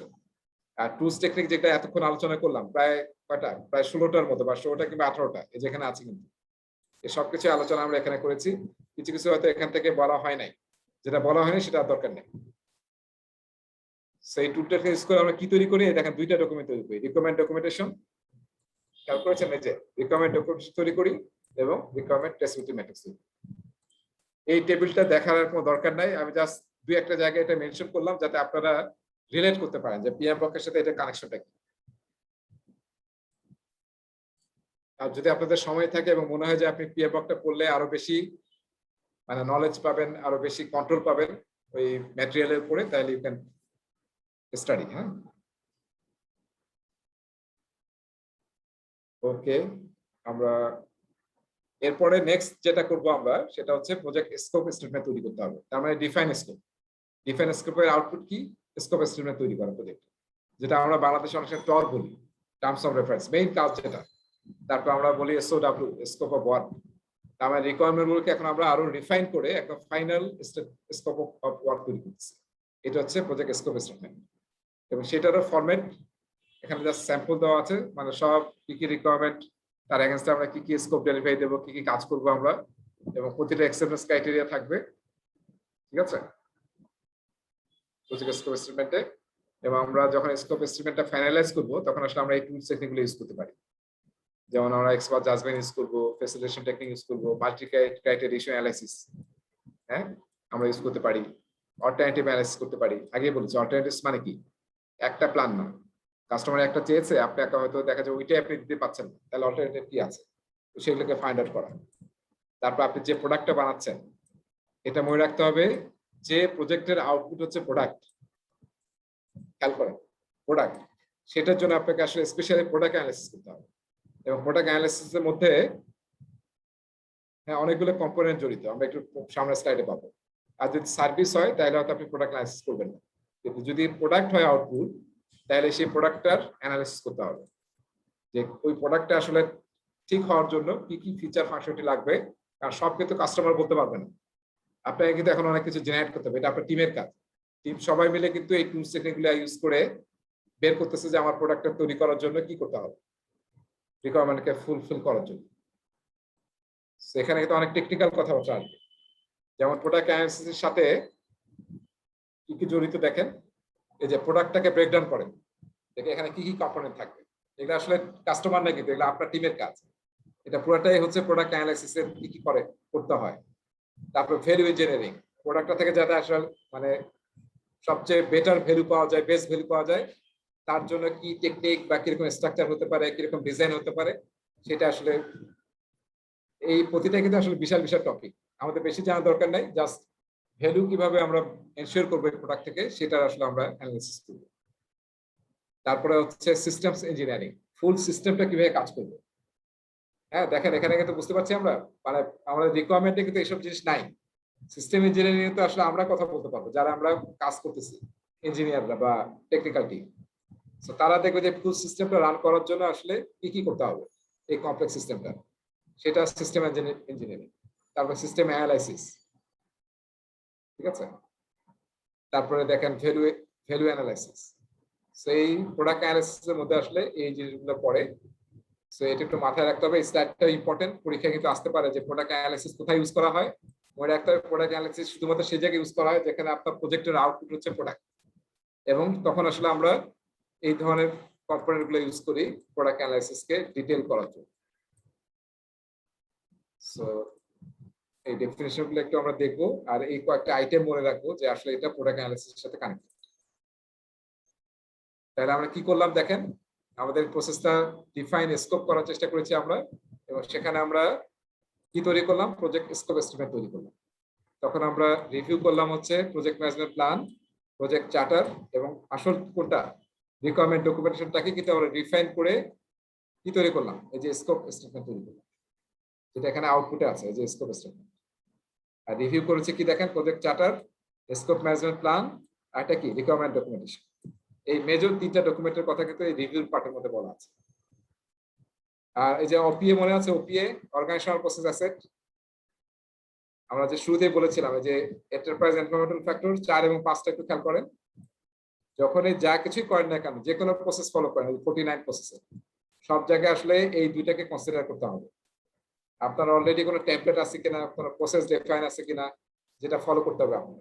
বা যদি এন্টারপ্রাইজ এনভায়রনমেন্টাল ফ্যাক্টরের কোনো কিছু থাকে, কোনো লিগাল রিকোয়ারমেন্ট, যেমন আমরা যখন রিকোয়ারমেন্ট কালেক্ট করতেছি তখন যদি এটা যেমন আপনি ধরেন রাজুকের পারমিশন লাগবে, তার মানে কি রাজুকের স্পেসিফিক কিছু রিকোয়ারমেন্ট আছে, সেটাও কিন্তু আপনার রিকোয়ারমেন্ট ডকুমেন্টেশনে আসতে হবে এবং স্কোপ এস্টিমেটে আসতে হবে যে রাজুকের পারমিশন নেওয়ার জন্য আমাকে এই ডকুমেন্ট সাবমিট করতে হবে, এই প্রসেস ফলো করতে হবে, সেটা কিন্তু স্কোপ এস্টিমেটে আসবে। সেটা কিসের পার্ট? এই রাজুক কিসের পার্ট? এই যে এন্টারপ্রাইজ এনভায়রনমেন্টাল ফ্যাক্টর পার্ট। হ্যাঁ, এবং রাজুককে না ফলো করে আমরা করতে পারবো? সিটি কর্পোরেশনের গাইডলাইন না ফলো করে আমি করতে পারবো সেই জায়গায় একটা বিল্ডিং বানানো? পারবো না। কিন্তু বিল্ডিং কোড এবং সবকিছু ফলো করে করতে হবে, এটা কিন্তু ইএফ এর পার্ট। সো 49 প্রসেসের যেখানেই আপনি যে কোনো প্রসেসিং আলোচনা করি না কেন আমরা, আমি যদি মেনশন নাও করি যে ইএফ এবং ওপিএ যেমন এখানে আলোচনা আছে, আবার এখানেও কিন্তু এখানে আছে, যে আলোচনা নাও কর থাকে, তারপরে আপনি সব জায়গায় এটা কনসিডার করতেই হবে অ্যাজ এ প্রজেক্ট ম্যানেজার। এটা কিন্তু স্কিপ করলে you will suffer in the project. সেই হতে আমাদের আসলে আমরা শেষ করলাম হচ্ছে স্কোপ এস্টিমেট। আমরা লাস্ট প্রসেসটা দেখতে পারলাম না, কিভাবে ওয়ার্ক ব্যাকগ্রাউন্ড স্ট্রাকচার তৈরি করতে হয়, সেটা আমরা নেক্সট ক্লাসে শুরু করবো এখান থেকে WBS দিয়ে।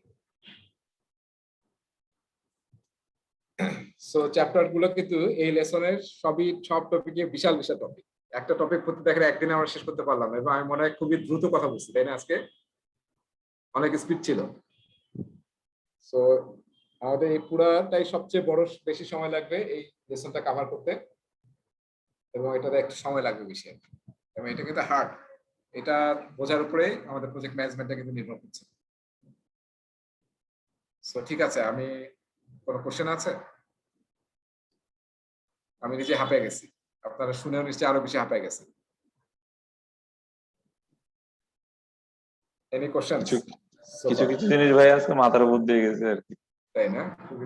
হ্যাঁ, এই রিকোয়ারমেন্ট ট্রেসিবিলিটি ম্যাট্রিক্স যেটা, এটাকে কোন একটা এক্সাম্পল বা একটা সেট, একটা টেমপ্লেট আছে যেটা মানে পুরা, এখন তো একটা স্যাম্পল দেখালেন, দুই একটা লাইন আছে, এটা যদি থাকতে আমরা রেফারেন্সের জন্য একটু পরে নিজেরা, কারণ এটা মনে হচ্ছে বেশ সুন্দর একটা জিনিস। রিকোয়ারমেন্ট ট্রেসিবিলিটি ম্যাট্রিক্স আমরা অনেক সময় ফলো করতে পারি যদি এটা একটা এক্সাম্পল ফুল একটা টেমপ্লেট দেন আর কি, যদি থাকে মানে পরে গ্রুপে দিয়ে দিন আর কি।